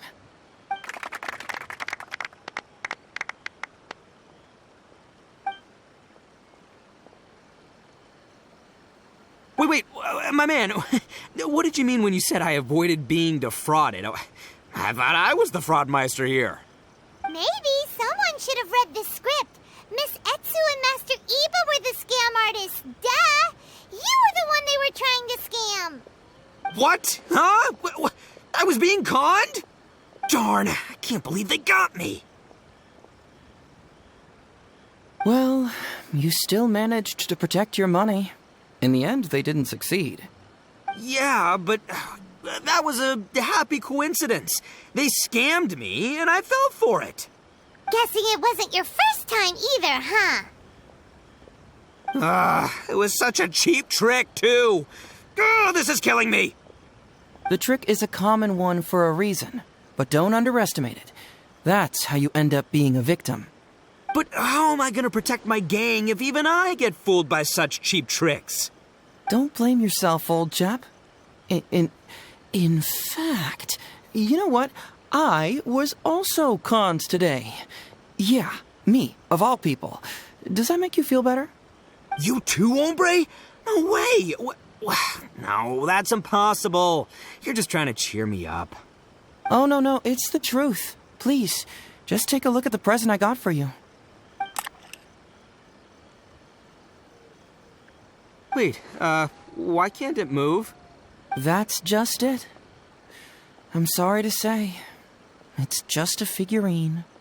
What? A figure? You mean it's a fake? Yeah, and it's all my fault. I was duped by the Onikabuto vendor's false advertising. What a colossal fool I am. Taken in by a common street vendor? Ugh. So you really were conned, dude! Let me take a second to let that sink in.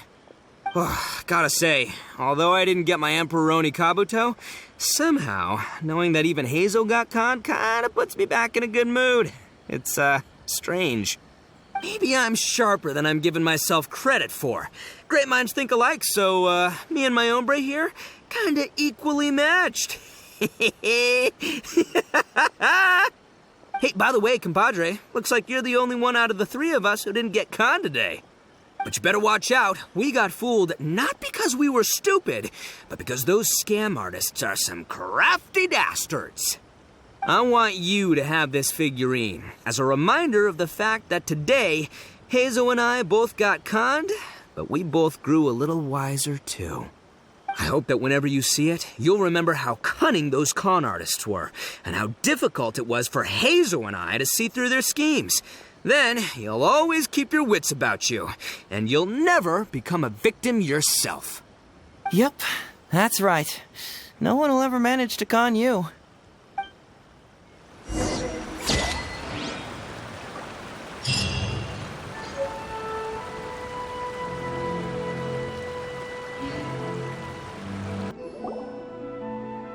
So, have you gone through the case files? Is there anything that caught your eye?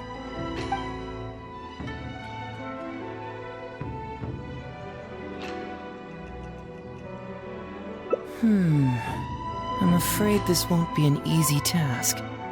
I was hoping I wouldn't have to drag you into this, but it's just occurred to me that with your help, I might be able to wrap up this problem.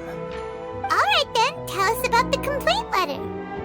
It's from Sango, the president of Bantan Sango Detective Agency. I assume you've met her before? You can say that. Sango's complaint letter accuses me of abusing my power for personal gain and blatantly concealing the truth behind the Ryuji case from years ago. Seriously, do I really seem like the type of person who'd do that? Concealing the truth? That definitely sounds like something you would do. Hey, don't judge a book by its cover, alright? Let's just go to the detective agency and talk to Sango. We'll need to speak with her to get to the bottom of this.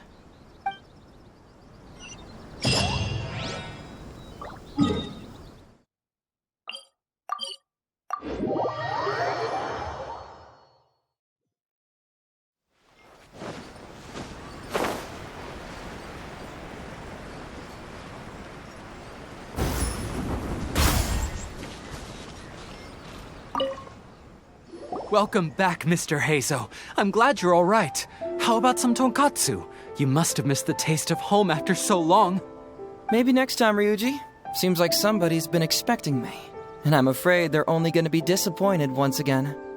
Well, look who it is. The great Detective Heizo. What nonsense were you talking about just now?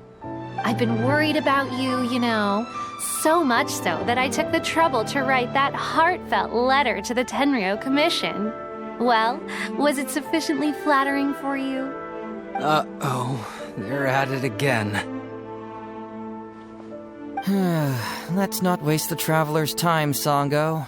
Just tell me, what do you want? Fine by me. My request is simple. Disclose all the details of the Ryuji case. It's time you stop hiding the truth and let me investigate it thoroughly. First of all, that case has already been solved. Second, I've disclosed everything the police station has on the case. And third... Enough! You can only fool Ryuji with that. If you don't want to cooperate, I can assure you that I will write more letters to the headquarters of the Tenryo Commission. I will not give up on this case.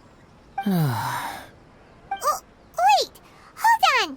Can someone please explain what's going on here? Paimon doesn't have a clue what you two are talking about. All right, let me explain. Several years ago, a terrible murder took place in the police station. I was still working at the Tenryo Commission then, and the victim was actually my dear boss. Due to various factors, I was deemed to be the top suspect, which is why it's called the Ryuji case. Also, Heizo wasn't a part of the police station back then. He was a detective at the agency. Which at the time was called the Bonton Sango and Heizo Detective Agency. Huh? That's crazy! But, wait. Then why did Heizo leave? After the incident, I was quickly convicted and sent to prison. Fortunately, Sango then promptly proved my innocence and caught the real murderer.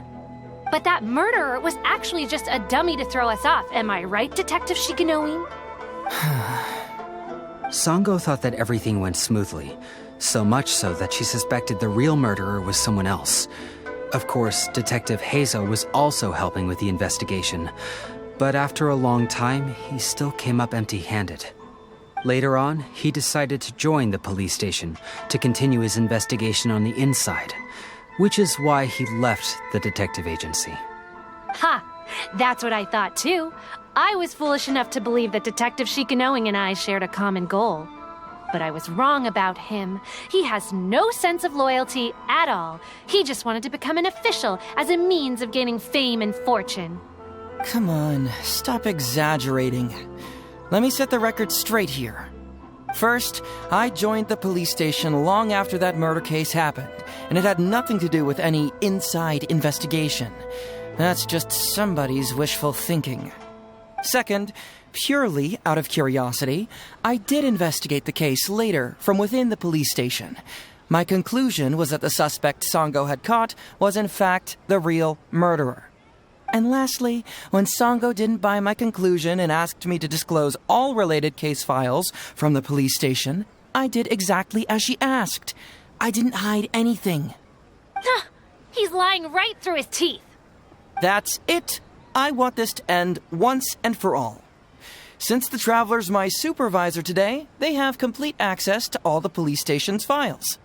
If he's willing to help re-examine the case and arrives at the same conclusion that I did, then you won't have to doubt me anymore. Whoa. Huh? Unless you don't trust the Traveler. Come on, say it. It's not about whether the Traveler's trustworthy. I'm just wondering if you will interfere somehow. The thought never even crossed my mind. You have to swear that you will not mislead the Traveler by any means, and let him investigate the truth on his own. No problem. Cross my heart, hope to die. Well, Traveler, are you willing to help me with this? Will you agree to re-examine the Ryuji case and find the truth? You can bill me later for however much you'd like as compensation. Sango, really? However much they want? Money is valuable, no doubt. But pursuing the truth is the reason I started this agency. The Ryuji case is the only case I failed to solve. I am willing to give you anything.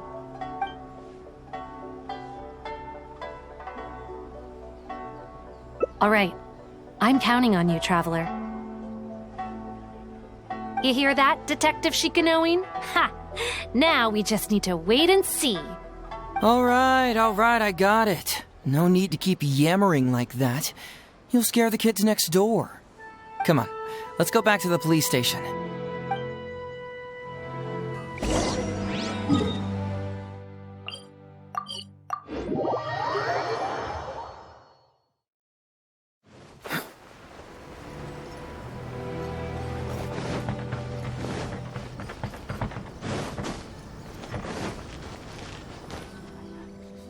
Alright, hang out here for a sec. I need to go to the archives to get the case files. For now, why don't you go and chat with Yoriki Owada over there? He worked on this case too back in the day. No, you misunderstand. It's not that I want you to look into this. It's just that you're the only one who can. You're the only one I can think of who Sango would ever believe. She trusts in both your qualities and abilities, so I hope your findings can finally convince her and put an end to this whole thing. Sure, she's just writing complaint letters for now, but who knows what she'll do in the future. Alright, I'll go get those case files. You go ahead and talk to Yoriki Owada for a while.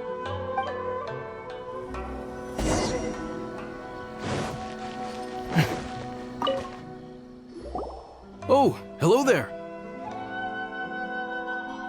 The Ryuji case. So you want to reinvestigate that one? That was several years ago now, but I still remember it clearly. It's pretty hard to forget something like that.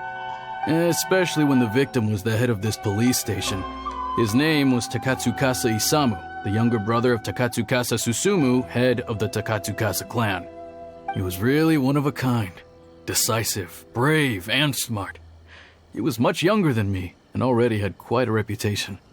I'm sure he would have gone far in the Tenryou Commission, if only he was still alive. What a shame. Who would have guessed someone was plotting against him? People will believe anything they hear. Everyone in the police station knew that Ryuji saw Takatsukasa Isamu like a father. Ryuji was an orphan, you know. Before he joined the station, he had been taking odd jobs here and there. It was Isamu who really took him under his wing. Ryuji was simple and not particularly bright, but he was very loyal to those who treated him well. He's also hard-working. Isamu must have seen these qualities in him and decided to keep Ryuji by his side. Ryuji worked with him for years after that, and was even promoted to be his personal assistant. Do you really think Ryuji would do anything to harm him? So, then why was Ryuji convicted? Even Paimon can tell that's a mistake. Well, here comes the interesting part of the case. Within a week, and before all the loose ends had even been tied up, Ryuji received his conviction. Moreover, it was signed by Madame Kujo Sara. What? Why would Sara do something like that? I'm getting older now, and my eyesight is poor. I can't see too clearly anymore. Hey, come on, Yoriki Owada, there's nothing to see. It's obvious that the Kujo clan did it. You can't just go around saying things like that, Wisuki.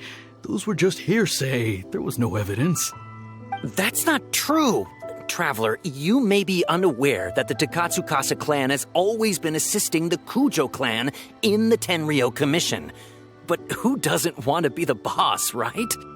And Takatsukasa Isamu was the key figure for the Takatsukasa clan to bring down the Kujo clan. At that time, no one was held in higher regard than Isamu. So, naturally, the Kujo clan saw him as a potential threat.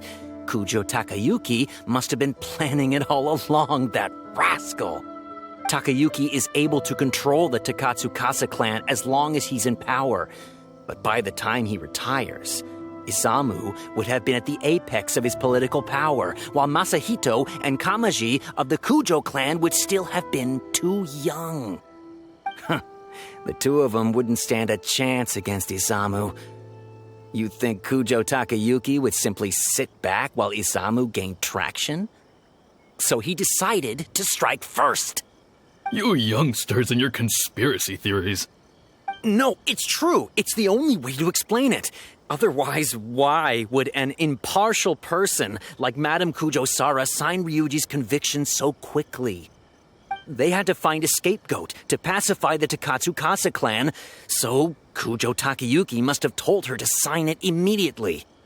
I'm not accusing Madame Kujo Sara of anything, mind you.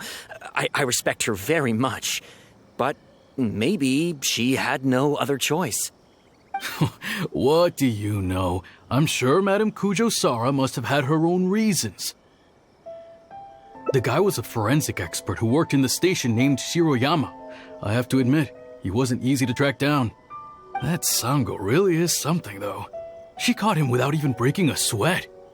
It turned out that after poisoning Isamu, Shiroyama secretly took the poison to Ryuji's place in order to frame him. Later on, the poison was also found in the forensic office, but that was already after Shiroyama's death. He confessed everything in a testament. That's right. He hung himself in the forensic office not long after Sango was on his trail. Probably because he knew it was only a matter of time before he would be caught. Of course, he didn't admit whether he had been prompted by Kujo Takeyuki. He took the responsibility alone. I bet Kujo Takeyuki promised him a sizable compensation. After all, Shiroyama had a family to feed. There you go again, pulling conclusions out of thin air. There wasn't any evidence of that at all. Listen, I can almost guarantee that it was the Takatsukasa clan who invited Sango to investigate. We all knew that Ryuji was just a scapegoat. You think the Takatsukasa clan wouldn't figure that out? They're not stupid. So, they were suspicious of the Kujo clan and invited Sango to take the case. However, the Kujo clan were still a step ahead and were able to remove themselves from the situation before the whole thing blew up. They drove Shiroyama to take all the blame as well as his own life. A perfectly clean cut for the Kujo clan. With Shiroyama dead, there was no one left to testify. Even the Electro Archon herself wouldn't be able to do anything. You make up stuff faster than a politician. It's a wonder nobody's asked you to be an advisor yet. Hey, that's their loss. The whole thing is starting to sound complicated. Hey, I brought the files. I bet you got quite an earful just now, huh? But don't believe everything they say. After all, people can tell you anything, and it's hard to separate truth from rumors without facts. So what really matters is the case files. Everything laid out here is all that the police station has about the case. Please, take a look. Remember, you may find many clues during an investigation, but not all of them are useful. And in some cases, the clues you will find will not only be useless, but downright misleading. Also, if a clue cannot corroborate anything on its own, you can always compare it with other clues, and maybe then you'll find what you're looking for. Okay, that should just about do it. I'm looking forward to your results. Hold on. What actually counts as a result? Usually, you need to find two things from these clues: a proven motive and proven means. Once you can confirm these two things, the criminal can be proven guilty. All right, you can go ahead and get started now. I look forward to hearing your verdict.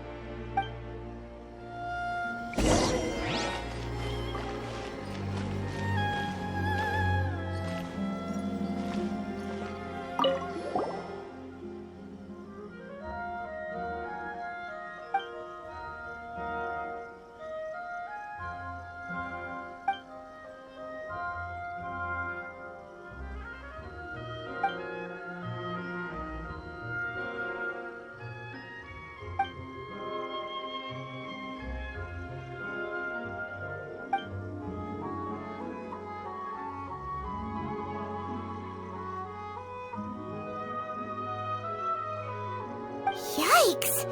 He ate all kinds of stuff.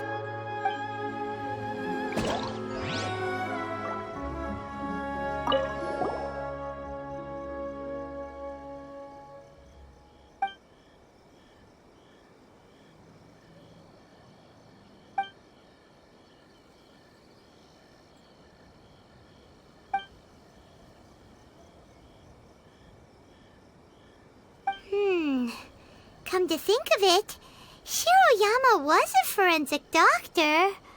He could easily pull off something like this.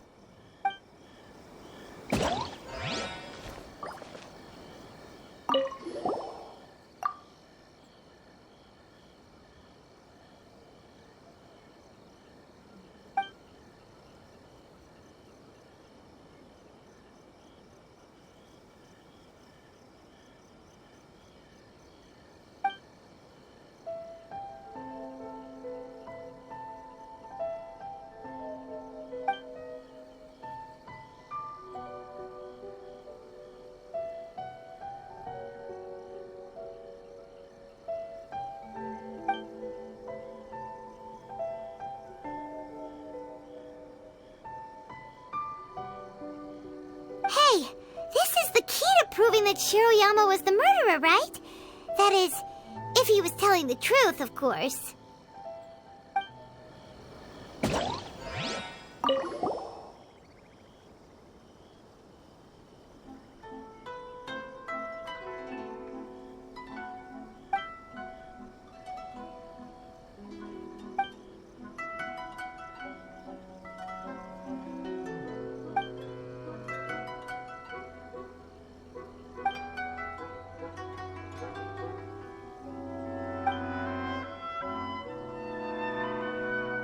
Tsukasa Isamu seems like a thoughtful person, but something about the tone sounds weird.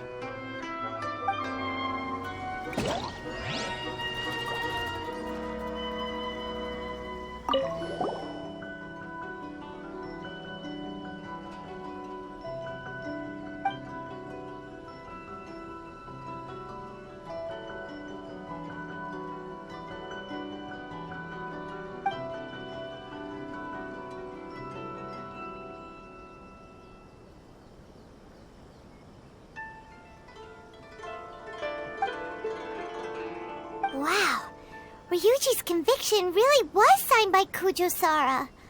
But now we know she had it wrong.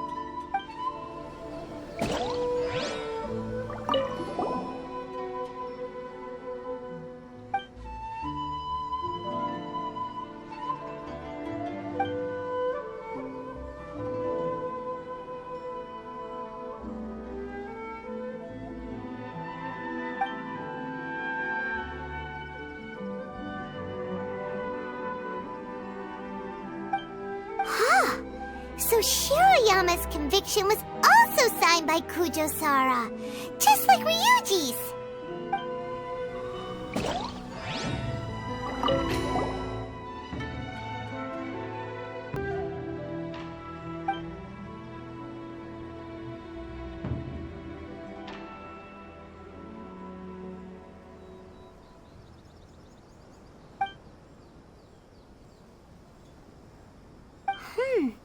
A synthetic toxin? What's that?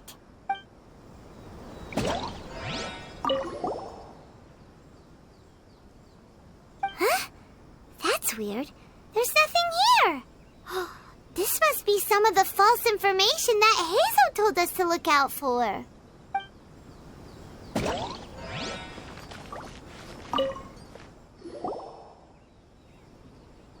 So, what did you find? Have you come... Really? You found the criminal's motive and means that quickly? Awesome. All right, let's talk about the motive first. What clue reveals the criminal's motive?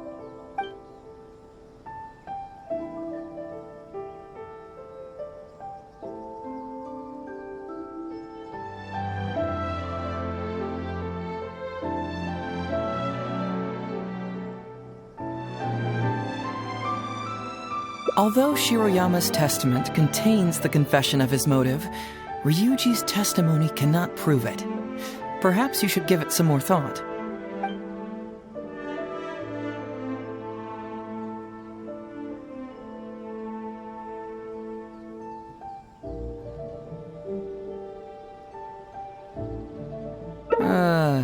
Just Shiroyama's testament? Though it does have the confession of his motives, this alone is not enough. He could have been lying. We need evidence to prove what he said is true. Perhaps you should give it some more thought.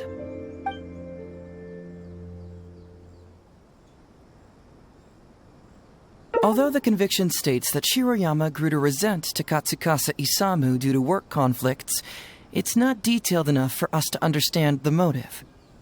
Perhaps you should give it some more thought. Excellent work!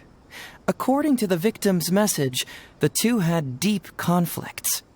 Although we cannot confirm whether the poison had been requested by the victim or not, it is true that Isamu used Shiroyama's family to blackmail him. Such circumstances could be enough motive for Shiroyama to commit the crime. But wasn't Takatsukasa Isamu good to Shiroyama? He even went to Shiroyama's house to bring health supplements. But he didn't really bring health supplements. Maybe it was something bad. Is that what you think, Paimon? Well, we later found out that what Takatsukasa Isamu sent to Shiroyama's house was indeed health supplements. But if you consider the circumstances, what he sent wasn't important.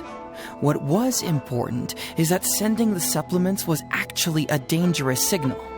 Isamu was essentially implying, I can put anything in your wife's supplements at any time. If you really care about her safety, then get me what I want. So scary! Your assumption sounds like a real threat. You're not really that dark inside, are you? You don't really catch criminals by standing in the light, do you? Basically, these two clues work to verify each other, and the murderer's motive is confirmed. Now, all that's left is the means of the crime.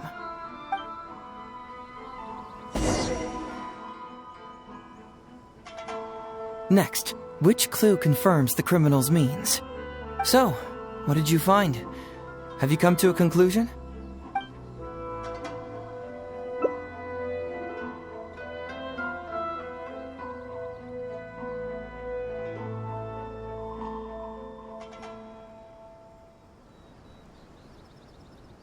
Bingo! The autopsy report confirms that the cause of death was a special toxin. The testament indicates that Shiroyama used his position as a forensic expert to mix the toxin into the cold medicine taken by the deceased. But is that really the truth? Is it not possible that the toxin was mixed into the fish liver paste? Well, according to the toxicology report, this white powder only dissolves in water. Neither rice nor the fish liver paste could be used as a carrier of the toxin. The cold medicine was the only option. Putting the poison elsewhere would not only fail to guarantee a lethal dose, but would also increase the chance of it being noticed by the deceased. Therefore, the means is also confirmed. Add that to the motive for the crime and... Whoa! So the murderer really was Shiroyama! Yep, pretty clear cut, wouldn't you say? Look, I really don't know what Sango is so suspicious about.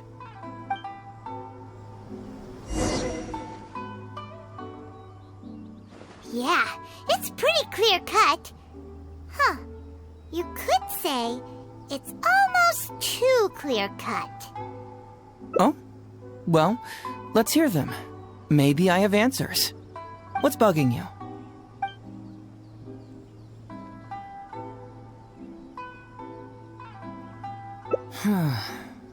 This also puzzles me. Maybe someone doesn't want us being privy to the contents inside, or maybe Shiroyama tore a bunch of pages out by accident. But regardless, this isn't essential to the case. Like I said before, a lot of what comes up in an investigation is irrelevant information. The crucial elements are Shiroyama's motive and means, which we have established.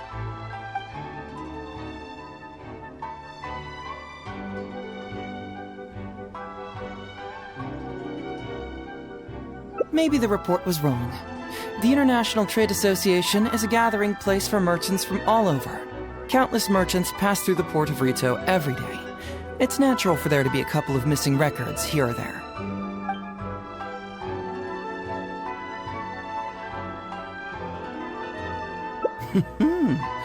Very nice.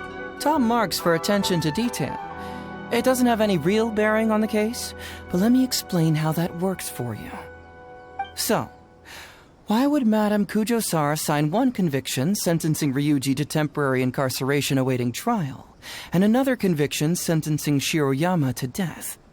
You may have heard some rumors back at the station that when this case first came up, the Kujo clan higher-ups were in dire need of a scapegoat to keep the Takatsukasa clan off their backs. And poor Ryuji became the successful candidate. In less than a week, the conviction was drafted, sent to Madame Kujo-Sara, and signed. Allegedly, she knew what it was about as soon as she saw it, and signed it with no questions asked.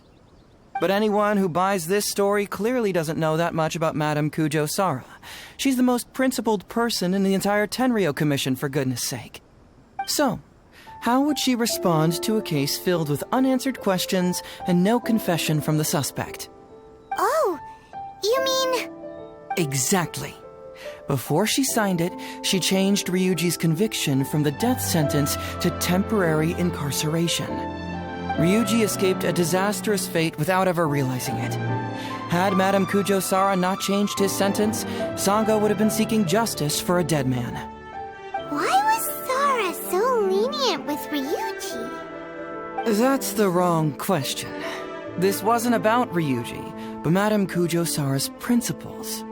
The conviction could have been for a Ryuji, a Guji, heck, even a Tanuki, and she would have made the same decision. Given the enormous pressure she was under at the time, I'd say she did the most she could. Don't you think? Pressure? Really? Was someone higher up putting pressure on Sara? The pressure came from all sides. The deceased was the leader of the police station and the rising star of the Takatsukasa clan. All eyes were on this case. How this became reduced to the unimaginative rumor that Madame Kujo-Sara convicted Ryuji under pressure from her superiors, I have no idea. Ugh. Rumors here, conspiracy theories there. Lies at every turn. Fortunately, Madame Kujo-Sara works in an open and transparent manner and pays no heed to rumors like this. She just rolls her eyes and forgets all about them. Just because she has never publicly clarified the truth doesn't mean she was hiding anything. So when I asked her about it, saying it was relevant to a case I was working on, she just told me how it was. Believe me, in this case, more than any other, I have checked every last detail. Well, I've answered all your lingering questions, and you've checked all the material the police station has, so... What do you think? Case closed? Paimon still feels like something doesn't add up. But then again, Heizo did give us all the files the police station had. Ugh, this is annoying. I don't follow.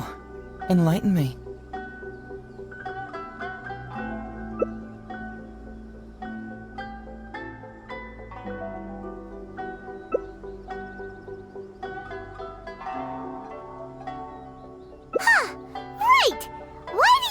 Emphasizing police station every single time. You tell me, why do I keep emphasizing police station every time?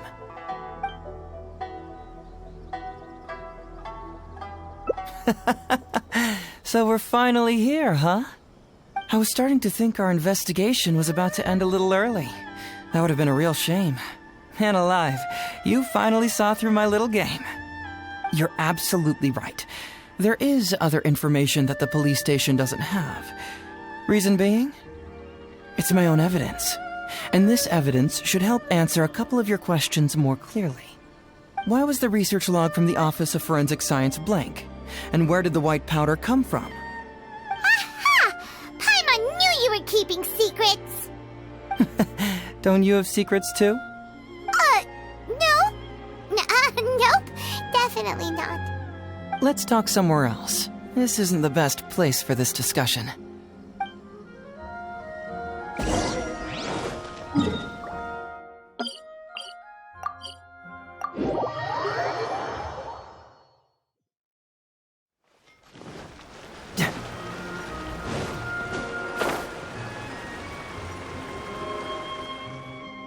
This is a quiet spot. Let's talk here. All right. Here's the secret I've been keeping all along. The torn-out pages from the research log of the Office of Forensic Science. Great! But Paimon can't believe you kept this a secret all this time! It's not like you think. I wasn't the one who tore out the pages. Look, just read it over first.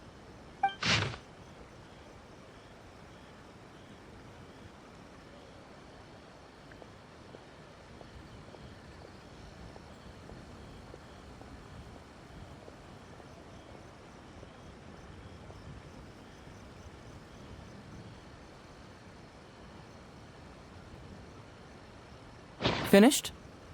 Do you see now? The method used by the perpetrator to commit his crime wasn't by putting the white powder in the cold medicine.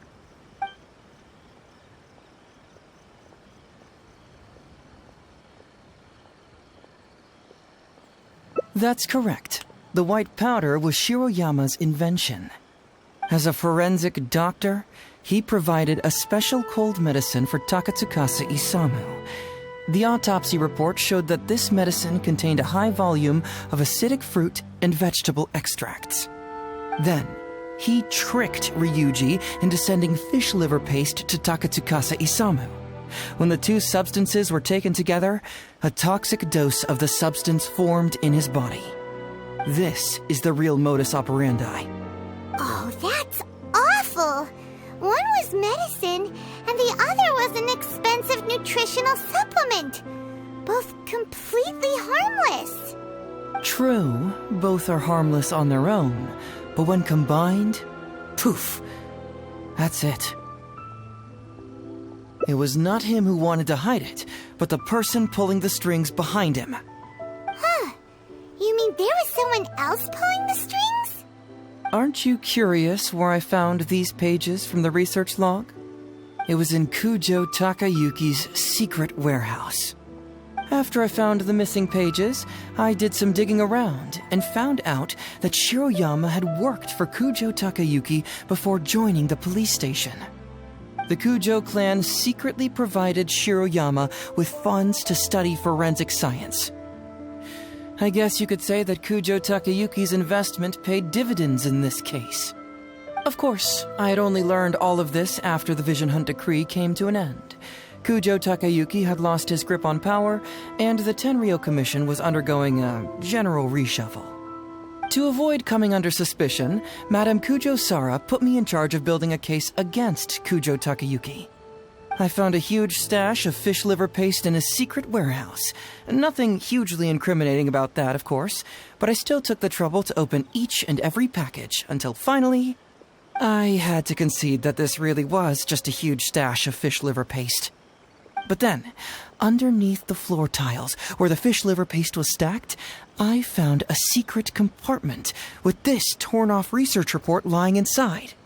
So it was him who wanted to frame Ryuji all along. What a nasty piece of work. Let's review the whole case from the top. First, Takatsukasa Isamu, for whatever reason, noticed Shiroyama's talent as a forensic doctor and asked him to develop a special poison on his behalf. But Shiroyama was already working for the Kujo clan, so he refused. Takatsukasa Isamu wasn't about to take no for an answer, and that's where things took a dark turn. He twisted Shiroyama's arm by making a veiled threat to harm his family. All Shiroyama could do was to secretly report everything to Kujo Takayuki. When Takayuki learned what was happening, he instructed Shiroyama to pretend to cooperate with Takatsukasa Isamu, then kill the latter with the white powder once it was fully developed. Meanwhile, Ryuji's only role in this case was to deliver the fish liver paste to Takatsukasa Isamu on Shiroyama's orders, completely unaware of the fact that he was being used as a pawn and that this was a key ingredient needed to create the poison. After the incident, Kujo Takayuki hoped to make Ryuji the fall guy, until the death sentence was stalled when it reached Madame Kujo Sara. In the meantime, Sango had begun her own investigation. Kujo Takayuki grew nervous that the truth would get out, so he threw Shiroyama to the wolves, hounding him to death and erasing all traces of contact between the two. And yet, he wanted to keep this secret formula, so he hid it. Greedy guy, that Takayuki. He must have wanted to have it on hand just in case he needed to employ it again in the future and make someone else disappear. This Kujo Takayuki is an evil lunatic! We've got to report this to A. Whatever his current punishment is, it needs to be 10 times worse! That would be practically impossible. One research log found in his warehouse doesn't prove anything. Even I can think of 100 excuses. Besides, Ryuji directly contributed to Takatsukasa Isamu's death by delivering the fish liver paste to him. The fact that he was unaware of the true nature of the situation doesn't matter. But he's still innocent, right? Is Isn't it just a coincidence? Paimon really doesn't get how the law works. Legally speaking, the judge would most likely rule that it was accidental. But in practice, Ryuji may still have to end up shouldering some responsibility. So basically, you've been hiding the truth all this time to protect Ryuji. Mental trauma doesn't heal as easily as physical wounds. My biggest worry is that Ryuji would struggle to cope if he knew the truth. He's like an innocent child. He freely gives his trust and his love to everyone that treats him well.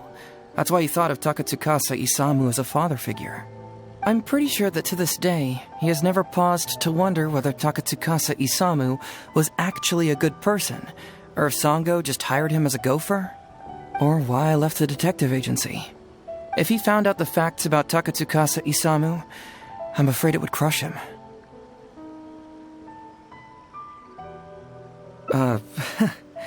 Well, as you can see, I'm a little less confident than people might think. To prevent Ryuji from getting hurt, I covered up the truth. But by doing so, have I held him back? Did I do the right thing? I couldn't turn to anyone for help, and everyone around me thinks I'm so smart that I should just be able to handle every case on my own. Even if I tried to discuss it with them, they'd just say, "Don't be ridiculous, Mr. Heizo, no problem's too difficult for you." But you're different. Unlike them, you don't have that kind of prejudice towards me. You've traveled far and wide and have had all kinds of experiences. It must have taught you a lot. Most importantly, my intuition tells me that you're someone special, that I can trust you and that you can help me. Right? So, I'd like you to be the one to decide whether we should expose the truth or not. Oh, you don't need to tell me what you decide, and you certainly don't need to decide right now. Let's just say I'm leaving this teensy tiny matter up to you. All right, let's head back to the detective agency. You can mull it over on the way. Once you've made up your mind, just tell Ryuji and Sango your verdict.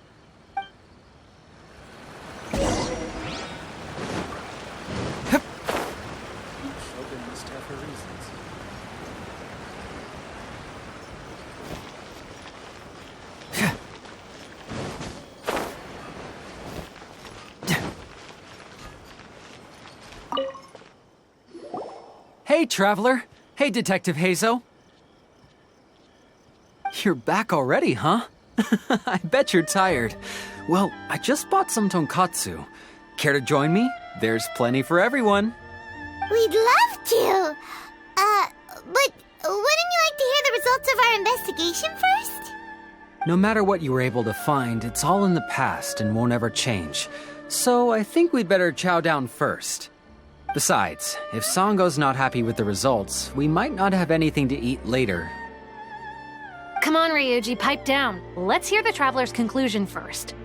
Okay then. Over to you, Heizo and Traveler. Don't worry, just tell us your findings. Everyone trusts you, as do I.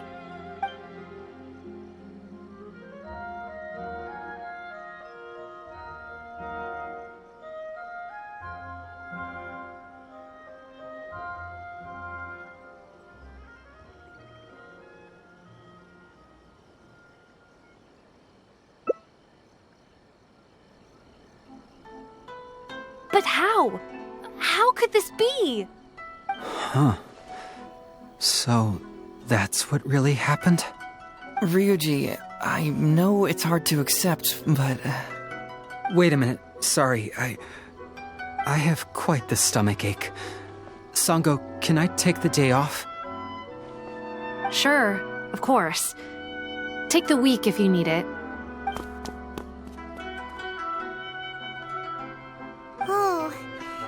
Hopes Ryuji will be okay.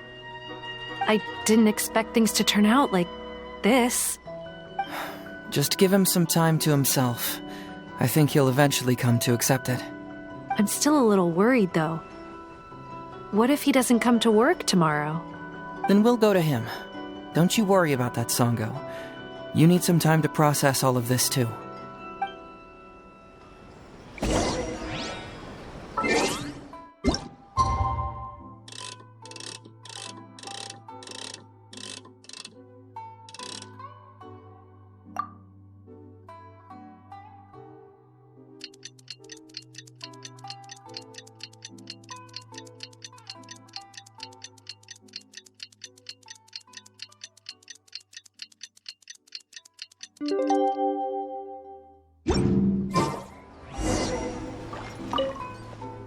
Ah, you're here.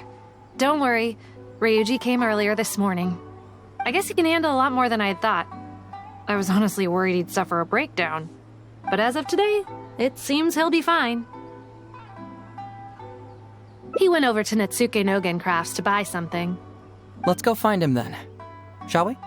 Before you go, Heizo, I kind of understand now what you meant when you left. Oh, really? I'm happy to hear you say that. All right, time to find Ryuji.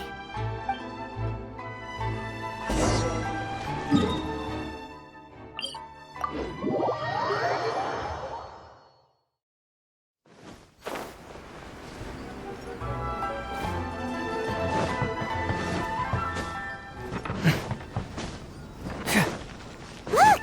There's Ryuji! With a little kid, too! Is he buying our toys? Uncle Ryuji, was my daddy handsome? I've never seen what he looked like. Of course. Takatsukasa Isamu was a very handsome man. Also, it's not uncle. Call me brother. But you look so old. Well, I'm still your brother. Huh? How come? Because he treated me like a son. Huh? Who are you guys? We're friends with your big brother Ryuji, and with your father too. Oh, really? Yay! I've met loads of my daddy's friends today. Can you tell me some stories about him? I really want to hear them. Sure. Why, I know enough stories about your old man that if I started talking now, you'd be all grown up before I finished them. Wow, that's amazing! Well, I don't want to grow up too soon then. Maybe when I'm 100. No, 200 years old. No, 300 years old. Yep, I'm gonna wait until I'm 300 years old before I become a grown-up, so that I can make sure I finish all the stories first.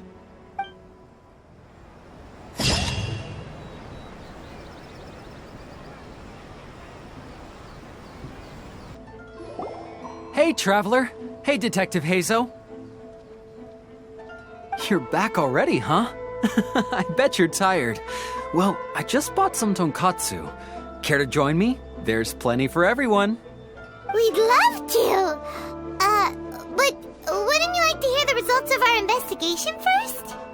No matter what you were able to find, it's all in the past and won't ever change. So I think we'd better chow down first.